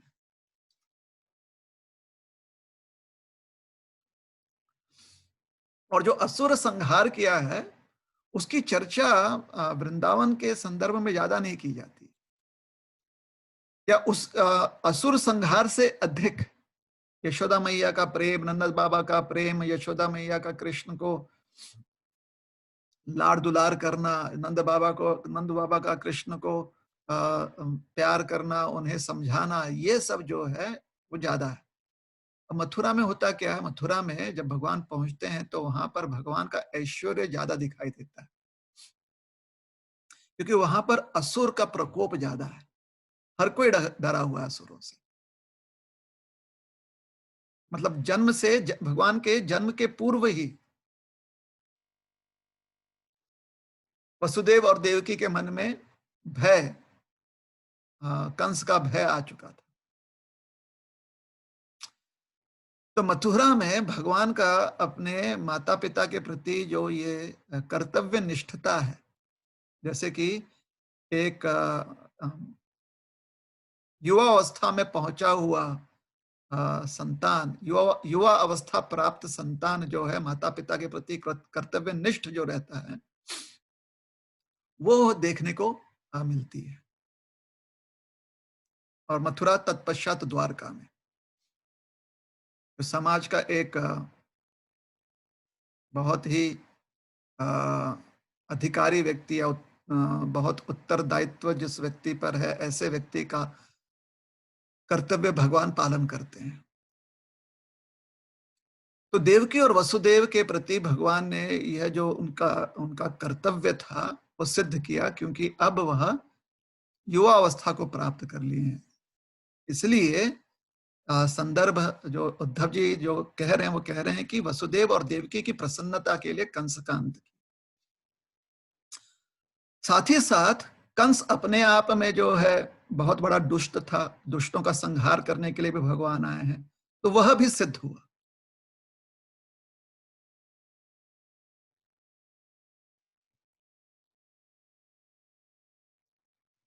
तो वो भी बात सिद्ध हो गई कंस का। किंतु यह चीज गौण है, मथुरा में भी यह बात गौण है। हालांकि कंस का प्रकोप ज्यादा है, फिर भी कंस का संहार यह एक गौण विषय है। मुख्य विषय क्या है? वसुदेव और देवकी को कटघरे से मुक्त करके, उग्रसेन महाराज को कटघरे से मुक्त करके उनके साथ भगवान ने प्रेम स्वरूप व्यवहार किया। वसुदेव और देवकी जी ने भगवान को पहली बार कई वर्षों के बाद, मतलब 20 वर्ष उपरांत, 12 वर्ष उपरांत, 13 वर्ष उपरांत अपने संतानों को उन्होंने अपने गोद में बिठाया। सोचिए, भगवान जो है 15-16 साल के, कम से कम उनका उनका शरीर जो है वैसा दिख रहा है, और देवकी मैया ने उन्हें अपने गोद में बिठाया।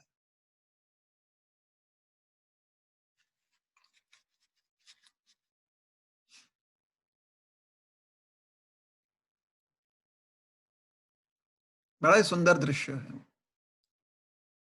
पहली बार उन्हें अपने सीने से लगाया, देवकी मैया ने उन्हें बहुत प्रेम से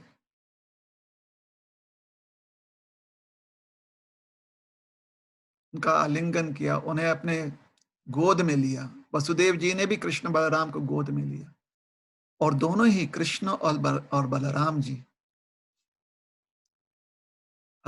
बिना किसी लोक लज्जा या बिना किसी और विचार के अपने माता पिता से प्रेम से उनसे उनके वक्षस्थल से चिपक कर उनका उनका जो स्नेह है वो स्वीकार रहे।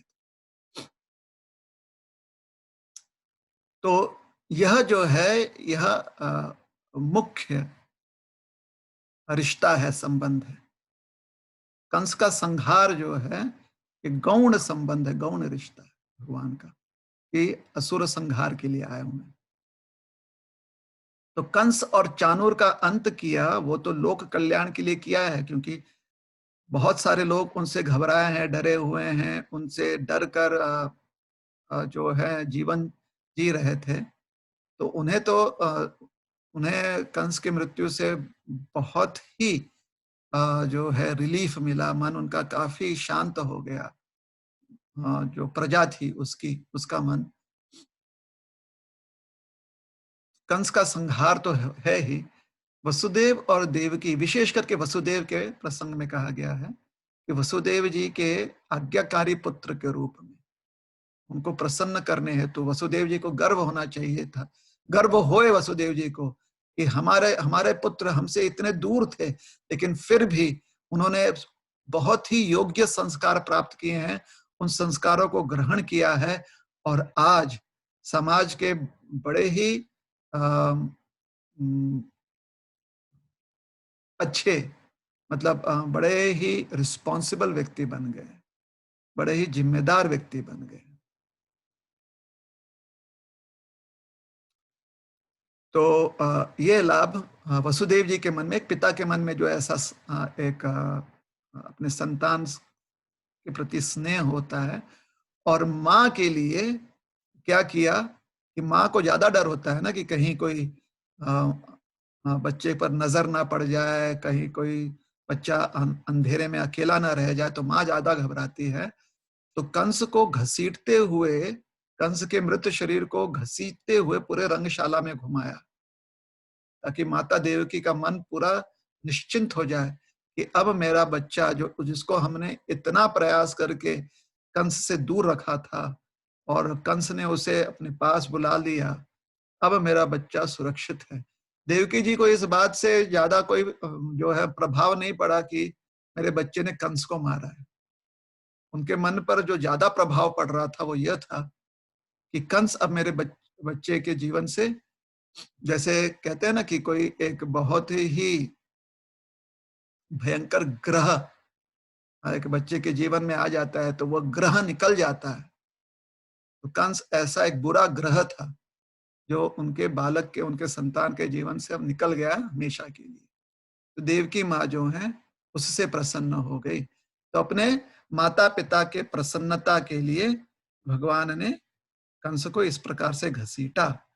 और यही चर्चा भागवत में भी की जाती है कि जिस प्रकार से एक शेर जो हाथी से युद्ध करते हुए हाथी को परास्त करता है और उसे मार देता है, फिर वो सिंह क्या करता है, उस हाथी के शरीर को घसीटता है। बस ये सिंह का व्यवहार होता है।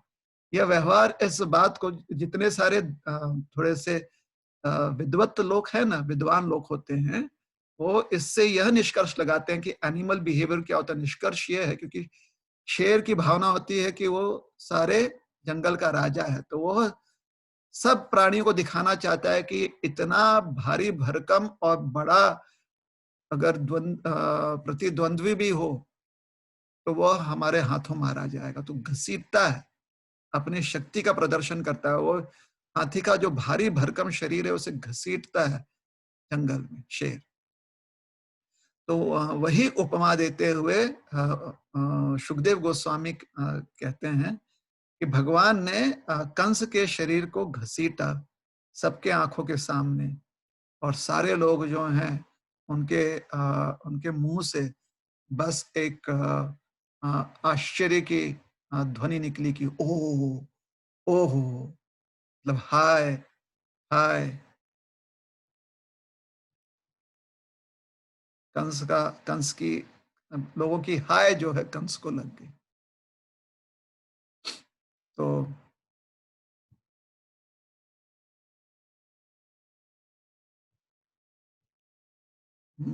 विष्णु पुराण में कहा जाता है, ततो हा हा कृतं सर्वम आसीत तत् रंगमंडलम अवज्ञया हतं दृष्ट्वा कृष्णेन मथुरेश्वरम। तो मथुरेश्वर थे कंस, कंस के द्वारा, कृष्ण के द्वारा जब मारे गए, तो यह दृश्य देखकर सारा जो रंगमंडल है, जो रंगशाला है, स्टेडियम है, वह हा हा के ध्वनियों से गूंज उठा। हा हा मतलब कभी कभी आप जब कोई बहुत अद्भुत दृश्य देखते हैं तो आप कैसे करते हैं? तो उसका मतलब है ऐसे लोग करने लगे। तो अब इसको शाब्दिक रूप कैसे देंगे, तो इसलिए यहां पर कहा गया तत्तो हा हा कृतम सर्व। ठीक है ना, कि वो ऐसे करता है ना व्यक्ति, सांस भीतर खींच लेता है। तो सारे लोग जो हैं इस प्रकार से सांस भीतर खींचने लगे, और एक बार ही नहीं, बार बार ऐसे करने लगे लोग एक दूसरे को देखकर। ठीक है, तो यह प्रसंग उद्धव जी याद कर रहे हैं आज आज के श्लोक में, और विदुर जी को सुना रहे हैं। तो काफी कुछ हमको सीखने को भी मिली है ना, बहुत बातें, विशेष करके माता पिता के प्रति कैसे कर्तव्यनिष्ठ होना चाहिए संतानों को, और किस उम्र में होना चाहिए, और स्वयं भगवान ने अपने जीवन से यह सिद्ध किया।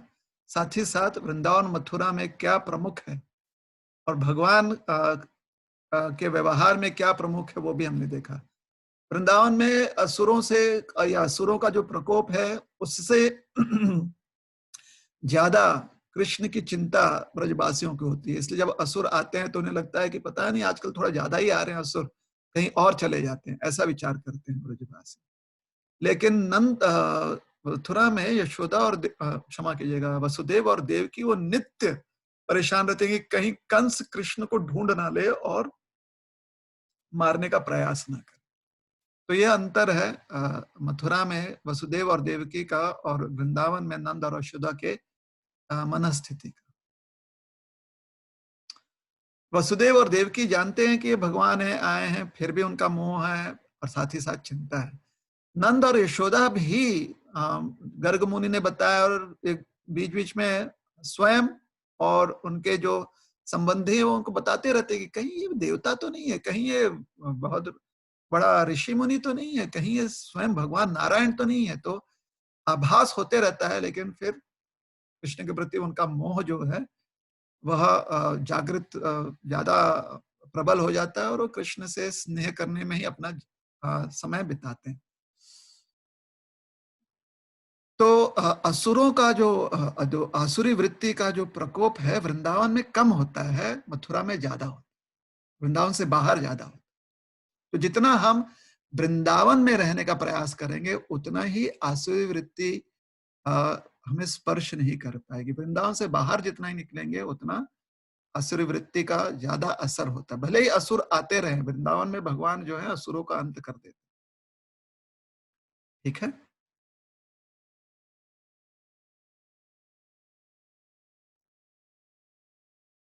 दूसरी बात है कि वसुदेव जी और देवकी माँ जो हैं अपने सुरक्षा से ज्यादा वो कृष्ण के सुरक्षा के बारे में चिंतित रहते थे। और भगवान जो हैं उनकी ये जो सेवा भावना है, उनकी जो ये भक्ति भावना है, उसके लिए भगवान हमेशा से उनसे भगवान आसक्त रहते हैं या भगवान उनके प्रति आकर्षित होते हैं। इसलिए उन्हें भी माता पिता का स्थान, भगवान के माता पिता का स्थान प्राप्त हुआ। तो उसी प्रकार से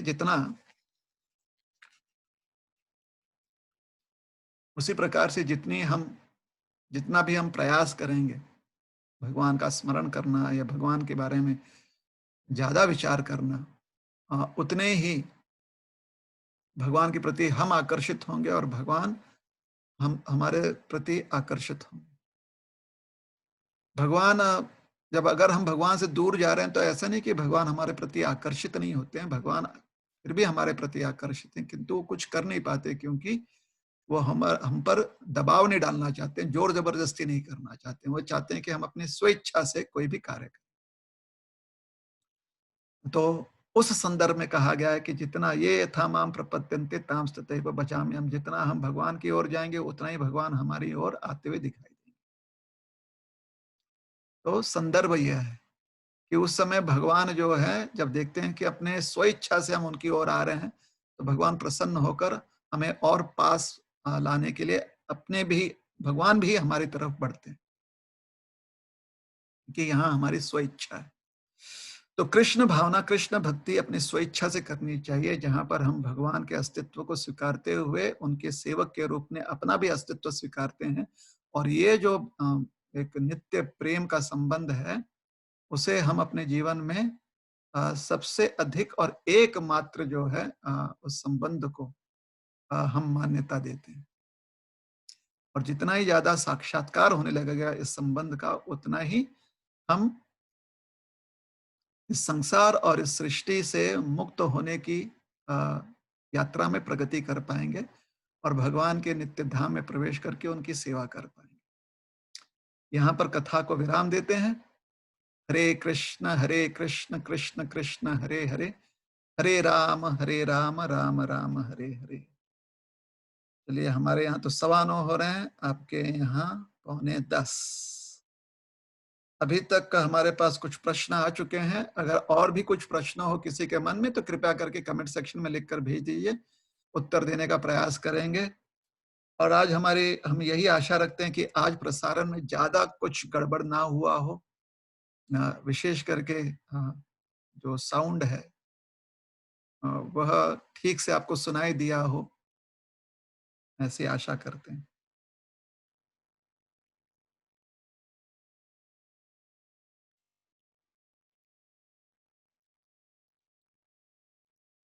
एक प्रश्न यह है कि जब कंस जो है कृष्ण को मथुरा बुलाते हैं तो क्या कंस जानते हैं कि कृष्ण जो है देवकी माँ के पुत्र हैं? कोई नहीं जानता है कि कृष्ण देवकी माँ के पुत्र हैं। कंस को मारने के पश्चात तब तक कंस मृत्यु उपरांत तक नंद बाबा मथुरा में थे। और जब नंद बाबा जब नंद बाबा ने देखा कि वसुदेव और देवकी मुक्त हो गए हैं और कृष्ण बलराम जो हैं उनके पुत्र हैं, तो नंद बाबा ने इस बात को स्वीकारा, वसुदेव जी ने इस बात को समझाया और आपस में वो बातें जो हैं उस समय क्लियर हुई। किंतु कंस को बहुत भारी आभास हो रहा था कि ये देवकी का पुत्र हो या नहीं हो, उससे ज्यादा उसकी उसकी चिंता नहीं थी। उसकी चिंता ये थी कि ये मेरा काल है। वो बात की देवकी का पुत्र है और उसको उसने मानो जैसे कि अपने मन से निकाल दिया हो कि देवकी का पुत्र होने जो होगा वो मृत्यु का कारण बनेगा। कंस ने क्या प्रयास किया कि जो भी ऐसा प्रतीत होता था कि देवकी का पुत्र हो सकता है, जो भी ऐसा प्रतीत होता था कि उसका काल हो सकता है, उन सबको मारने का प्रयास किया। तो किसी प्रकार से अ, कंस को ऐसा आभास हो गया था कि ये जो नंद के यहाँ उसका बालक है, वो शायद मेरी मृत्यु हो सकता है, वो शायद मेरा काल हो सकता है। तो कंस ने बस इस आभास पर जो है प्रयास किया कृष्ण को मारने को। देवकी और वसुदेव जी ने ना तो कभी कंस को बताया और कंस भी उनसे ये बात जो है पता नहीं कर पाए। कहीं बताया नहीं गया कि कंस ने कहीं उन पर कुछ जबरदस्ती उनको कुछ टॉर्चर किया होगा कि वो बता दें, ऐसी कोई बात कहीं वर्णन नहीं है। किंतु माता देवकी और वसुदेव जो है वह कंस को नहीं बताया, किसी को भी नहीं बताया। दूसरी बात, जब वो कन्या जो है अष्टभुजाधारी देवी का स्वरूप धारण कर कर कंस से कह गई कि आपको आपका जो मृत्यु है, आपका जो काल है, वो संसार में कहीं और प्रकट हो ही गया है। तो कंस को लगा कि शायद देवताओं ने कुछ तो गड़बड़ कर दी थी अपने आकाशवाणी में। उन्हें लगता था कि देवताओं ने आकाशवाणी की थी, या उन्हें लगा कि जो आकाशवाणी हुई थी उसमें कुछ गड़बड़ हो गया था। देवकी के संतान के रूप में यह प्रकट नहीं होने वाला था, किसी और के संतान के रूप में प्रकट होने वाला। तो ऐसी एक शंका भी उनके मन में आ गई थी, क्योंकि देवी ने यही नहीं कहा था कि देवकी का जो आठवां पुत्र कहीं और, उसने कहा था कि आपका काल कहीं और वो प्रकट हो चुका है कहीं और, ऐसे कहा था। ये हम एक रिफ्रेज कर रहे हैं। अगर जो भागवत में सुखदेव गोस्वामी के जो शब्द हैं वो आप देख सकते हैं कि क्या है। ठीक है ना? तो नहीं, पूरा कंफर्म नहीं था कंस को कि ये देवकी का ही पुत्र है। कहीं ऐसा वर्णन नहीं है, कहीं ऐसा स्पष्टीकरण नहीं है। आभास बहुत था, मतलब सस्पिशन था उसे, जो है ना, उसके मन में शंका बहुत थी।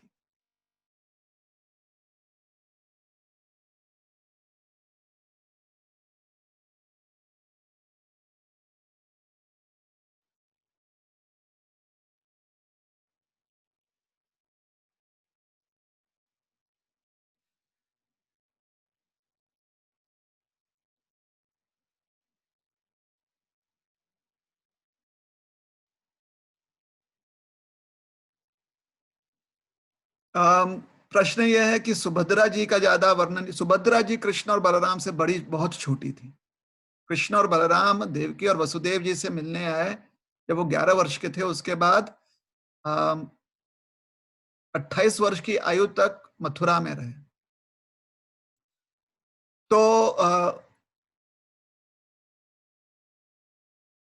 माता देवकी ने सुभद्रा जी को जन्म बाद में दिया है, इसलिए सुभद्रा मैया जो है वो कृष्ण और भगवान कृष्ण और बलराम की बाल लीला का दर्शन नहीं कर पाए। द्वारका में खाली एक ही व्यक्ति था जो कृष्ण और बलराम के बाल लीला का दर्शन किया था, वो है बलराम जी की माँ रोहिणी देवी। और किसी को नहीं पता है। इसलिए सुभद्रा देवी के बचपन की कथा जो है नहीं आती है, क्योंकि तब तक कृष्ण और बलराम बहुत बड़े हो चुके थे, युवक हो चुके थे। ठीक है। तो सुभद्रा जो है उनसे उम्र में बहुत छोटी है। कितनी छोटी है ये हमने मतलब अभी अच्छी तरह से हमें याद नहीं है कि वो बताया गया है। ठीक है, कि कितनी छोटी है, लेकिन काफी छोटी है उनसे। कृष्ण और बलराम जो हैं युवक हो चुके थे जब तक सुभद्रा देवी का जन्म हुआ था।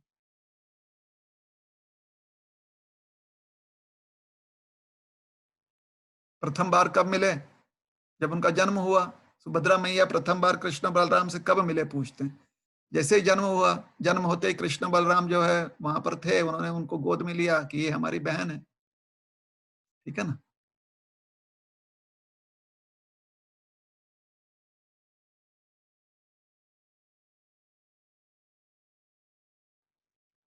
मैंने ये नहीं कहा कि कंस ने देखिए हम अरे बाप रे।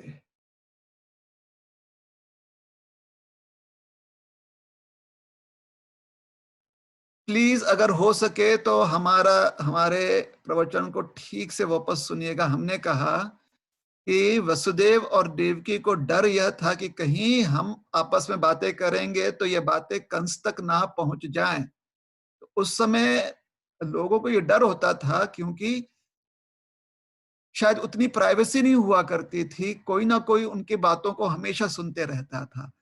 हमने कहा कि वर्तमान काल में अगर उस बात को समझा जाए, वर्तमान काल में in the present times if you want to understand what was their situation, तो ऐसा समझ लीजिए कि वसुदेव जी के कटघरे में कंस ने कहीं हिडन कैमरा या माइक्रोफोन्स, हिडन माइक्स तो नहीं लगाए होंगे।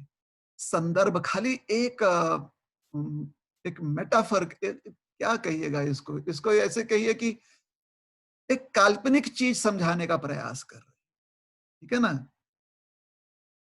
जैसे कभी कभी चंद्रमा कहाँ है दिखाने के लिए वृक्ष का प्रयोग करना पड़ता है कि देखो ये पेड़ के ऊपर दिखाई दे रहा है, तो पेड़ के ऊपर आदमी देखता है तो अच्छा उसे चंद्रमा दिखाई देती, चंद्रमा दिखाई देते हैं। लेकिन चंद्रमा पेड़ के ऊपर नहीं, वो तो आसमान में बहुत दूर है। उसी प्रकार से आज के समय में हमारे प्राइवेट बातें कैसे पता चलती हैं? हिडन कैमरास के वजह से और हिडन माइक्रोफोन्स की वजह से, है ना।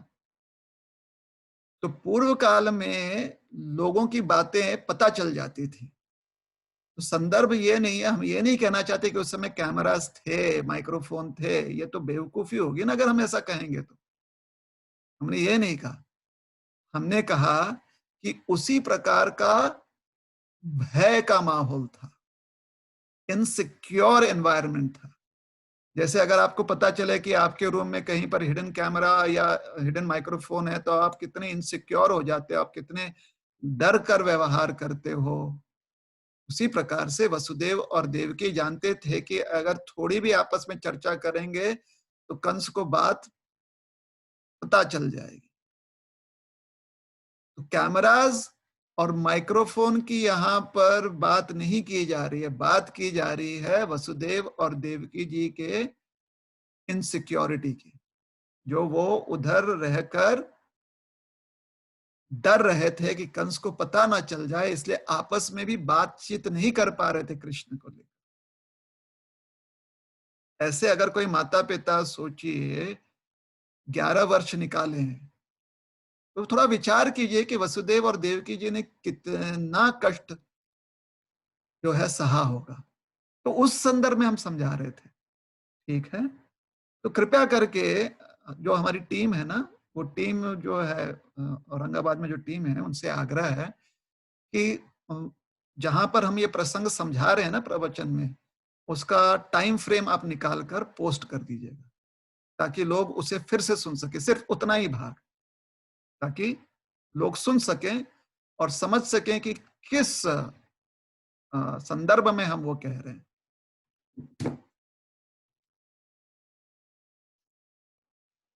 और हमें लग रहा था कि शायद कोई ना कोई जो है ऐसा सोचे कि भाई उस समय भी कैमरा थे, उस नहीं, हमने ऐसी बात कही ही नहीं कि उस समय कैमरा थे या माइक्रोफोन थे।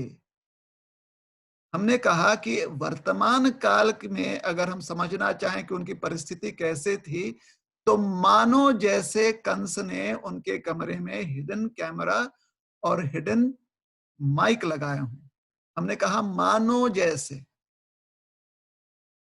ठीक है, चलिए।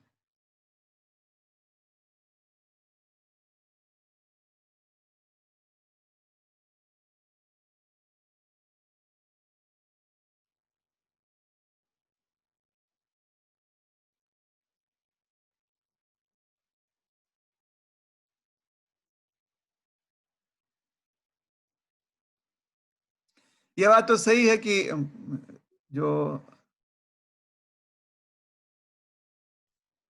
यांत्रिक विकास हमने किया हुआ, जो टेक्नोलॉजिकल एडवांसमेंट हमने किया हुआ है,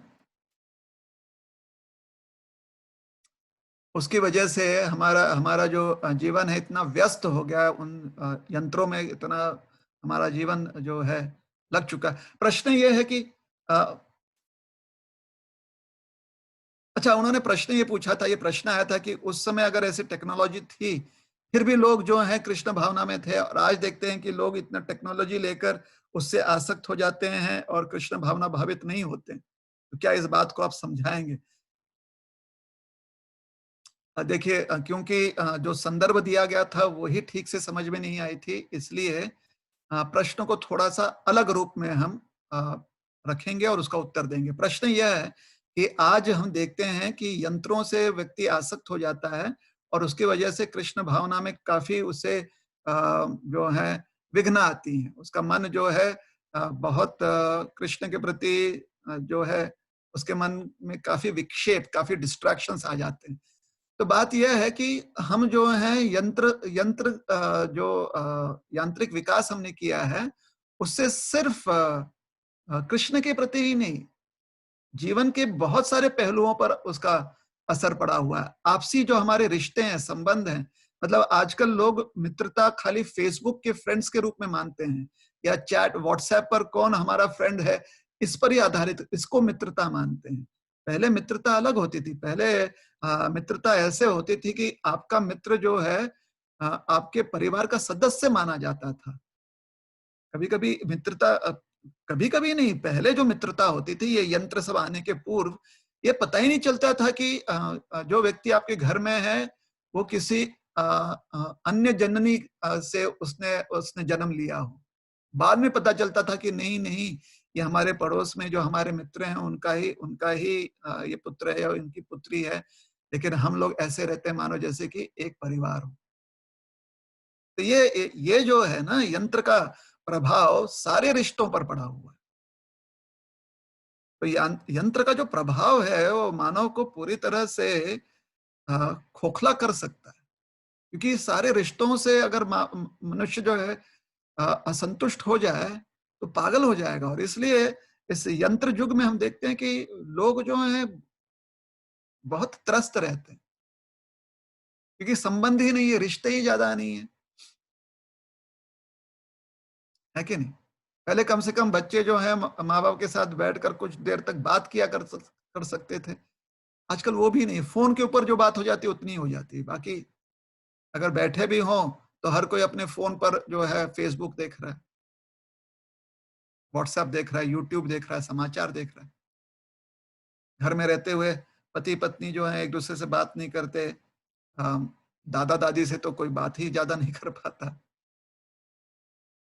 अगर बात भी करते हैं तो खाली बोलते हैं स्माइल और फिर पिक्चर खींचते हैं, उसके बाद उसको पोस्ट करते हैं, उसके बाद दिखाते हैं, देखो आपके पिक्चर को कितने लोगों ने लाइक किया है, आपके फोटो को।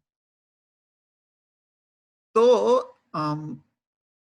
यंत्र का प्रभाव किसी और योनि पर इतना नहीं पड़ता है। उनमें उनका जो उनके स्तर पर जो भी संबंध है वो अभी तक बने हुए हैं। लेकिन मानव समाज में संबंध बहुत टूटते जा रहे हैं, और जब संबंध टूटेगा तो मानव बहुत त्रस्त होगा, और ऐसा त्रस्त मानव कृष्ण भावना में मन नहीं लगा सकता। ऐसा मानव किसी भी कार्य में ज्यादा मन नहीं लगा सकता। इसलिए अम, जो बुद्धिमान वर्ग है समाज का, वो विचार कर रहा है कि कैसे अम, इससे मुक्त रखा जाए समाज को। लोग कहते हैं कि डिटॉक्स करना है माइंड को। 15 दिन के लिए आप किसी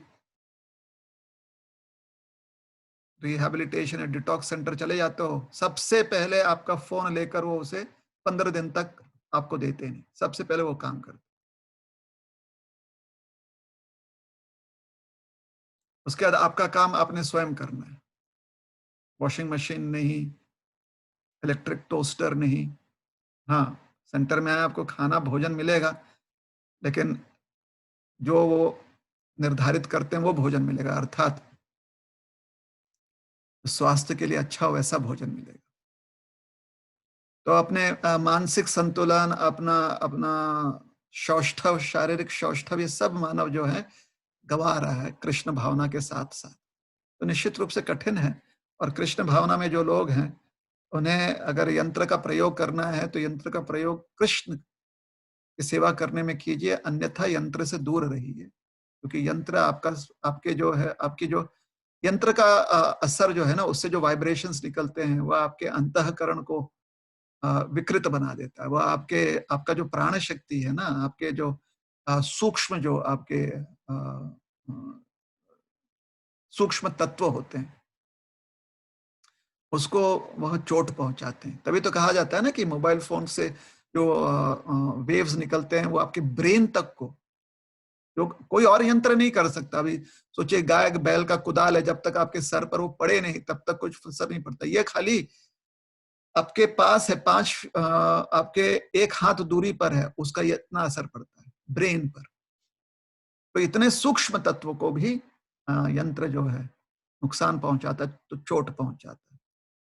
तो आवश्यकता से ज्यादा और उसका प्रयोग नहीं करना चाहिए। जितना आवश्यक है उतना ही प्रयोग करना चाहिए।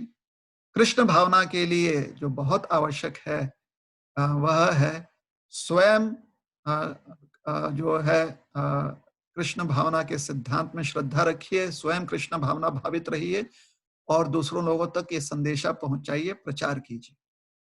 उससे समाज की स्थिति बदल सकती है, समाज में कृष्ण भावना पुनः जागृत हो सकती है। ठीक है?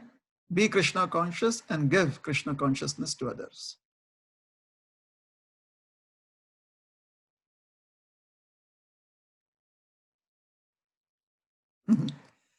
भगवान का ऐश्वर्य मथुरा में दिखता है। ये कौन सा ऐश्वर्य? देखिए, भगवान के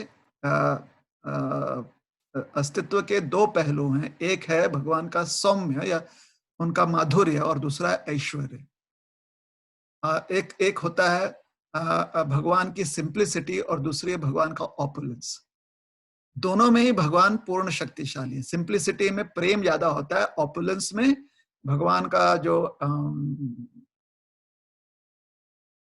भगवान बहुत शोभायमान दिखते हैं, मतलब उनका ग्लिटर ज्यादा होता है ऐश्वर्य में। इसके अलावा और कोई पहलू नहीं है भगवान के इस संदर्भ में। जब भगवान के स्वरूप का इस संदर्भ से ऐसे चर्चा की जाती है, तो एक होता है भगवान का माधुर्य रूप, और दूसरा होता है ऐश्वर्य रूप। माधुर्य रूप जहां पर भगवान बांसुरी बजाते हैं, ऐश्वर्य रूप जहां पर भगवान शंख चक्र गदा पद्म धारण करते हैं, धनुष बाण उठाते हैं इत्यादि। तो यह जो ऐश्वर्य स्वरूप है, ये जो भगवान का एक शक्तिशाली प्रभावशाली स्वरूप है, जहां पर प्रेम जो है थोड़ा सा दब जाता है, स्वाभाविक प्रेम। जो वृंदावन में भगवान कितने भी असुर आ जाएं, कभी भगवान ने धनुष बाण उठाया नहीं, कभी चक्र का प्रयोग किया नहीं। वृंदावन में वो भगवान करते ही नहीं,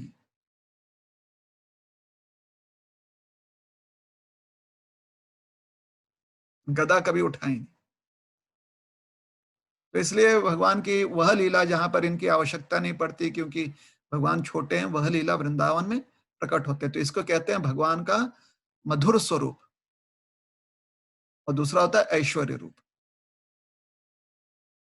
ठीक है? तो आपने प्रश्न पूछा था कि भगवान ने मथुरा में ऐश्वर्य प्रकट किया, तो इस संदर्भ में जब भी कृष्ण भावना में हम भगवान के वृंदावन से बाहर का वर्णन करते हुए कहते हैं कि भगवान अपना ऐश्वर्य दिखा रहे हैं, उसका अर्थ है यहाँ पर प्रेम दब गया है।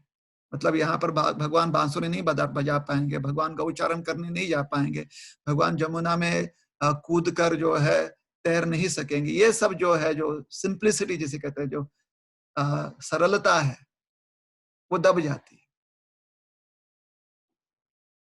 ठीक है ना? तो आप लोग जो श्रवण कर रहे हैं हमसे, अ, इस बात को आप ध्यान में रखिएगा, समझ जाइएगा कि जब संदर्भ होता है भगवान वृंदावन के बाहर जा रहे हैं, तो और वृंदावन के साथ उसकी तुलना की जा रही है, तो उस समय इन दो शब्दों का प्रयोग किया जाता है। एक है ऐश्वर्य रूप और दूसरा है माधुर्य रूप या मधुर स्वरूप। ठीक है? या जिस चीज को भगवत गीता में भी बताया जाता है कि भगवान का है, एक है चतुर्भुज रूप और दूसरा है सौम्य स्वरूप। तो सौम्य स्वरूप जो है भगवान की, उसमें थोड़ी सरलता है। चतुर्भुज रूप में सरलता नहीं, ऐसी बात नहीं कि सरलता नहीं, चतुर्भुज रूप में ऐश्वर्य ज्यादा है, मतलब ग्लिटर ज्यादा है। भगवान का भगवत्व ज्यादा दिखकर आता है, उनकी शक्ति ज्यादा दिखती है। ठीक है ना?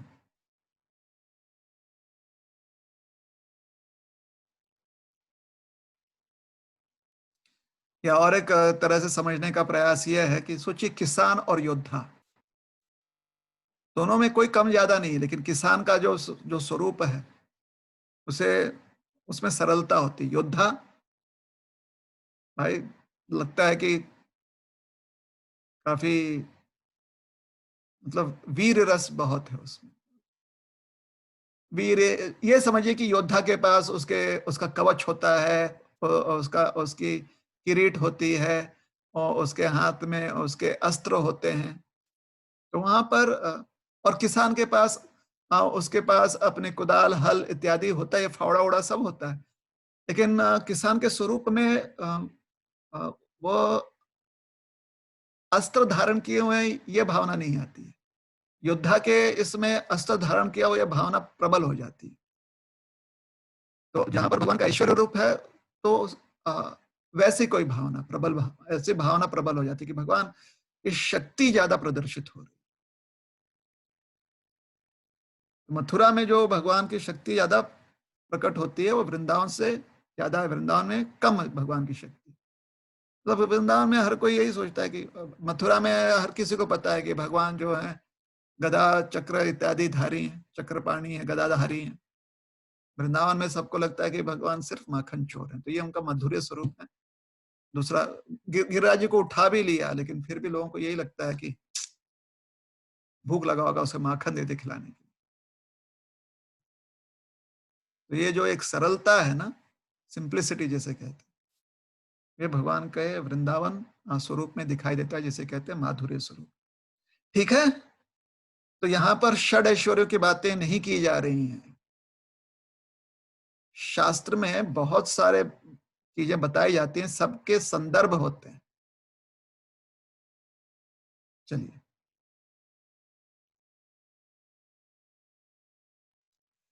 सुभद्रा के माँ का नाम क्या था? देवकी। कृष्ण की बहन है सुभद्रा।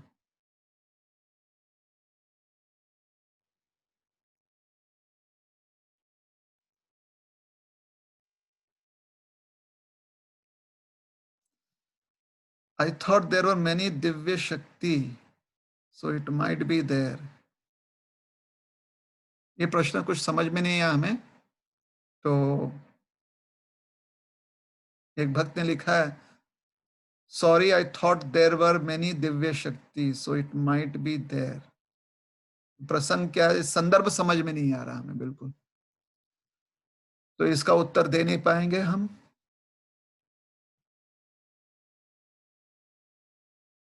और कोई प्रश्न तो यहाँ पर दिखाई नहीं दे रहे हैं। चलिए यहाँ पर कथा को विराम देते हैं और आपसे पुनः मिलेंगे भगवत गीता क्लास में। ठीक है ना? हरे कृष्णा कृष्णा कृष्णा हरे हरे, हरे राम राम राम हरे हरे। याद रखिए, प्रचार भी हमारी एक जिम्मेदारी होती है। तो अभी लॉकडाउन के समय प्रचार कैसे करेंगे?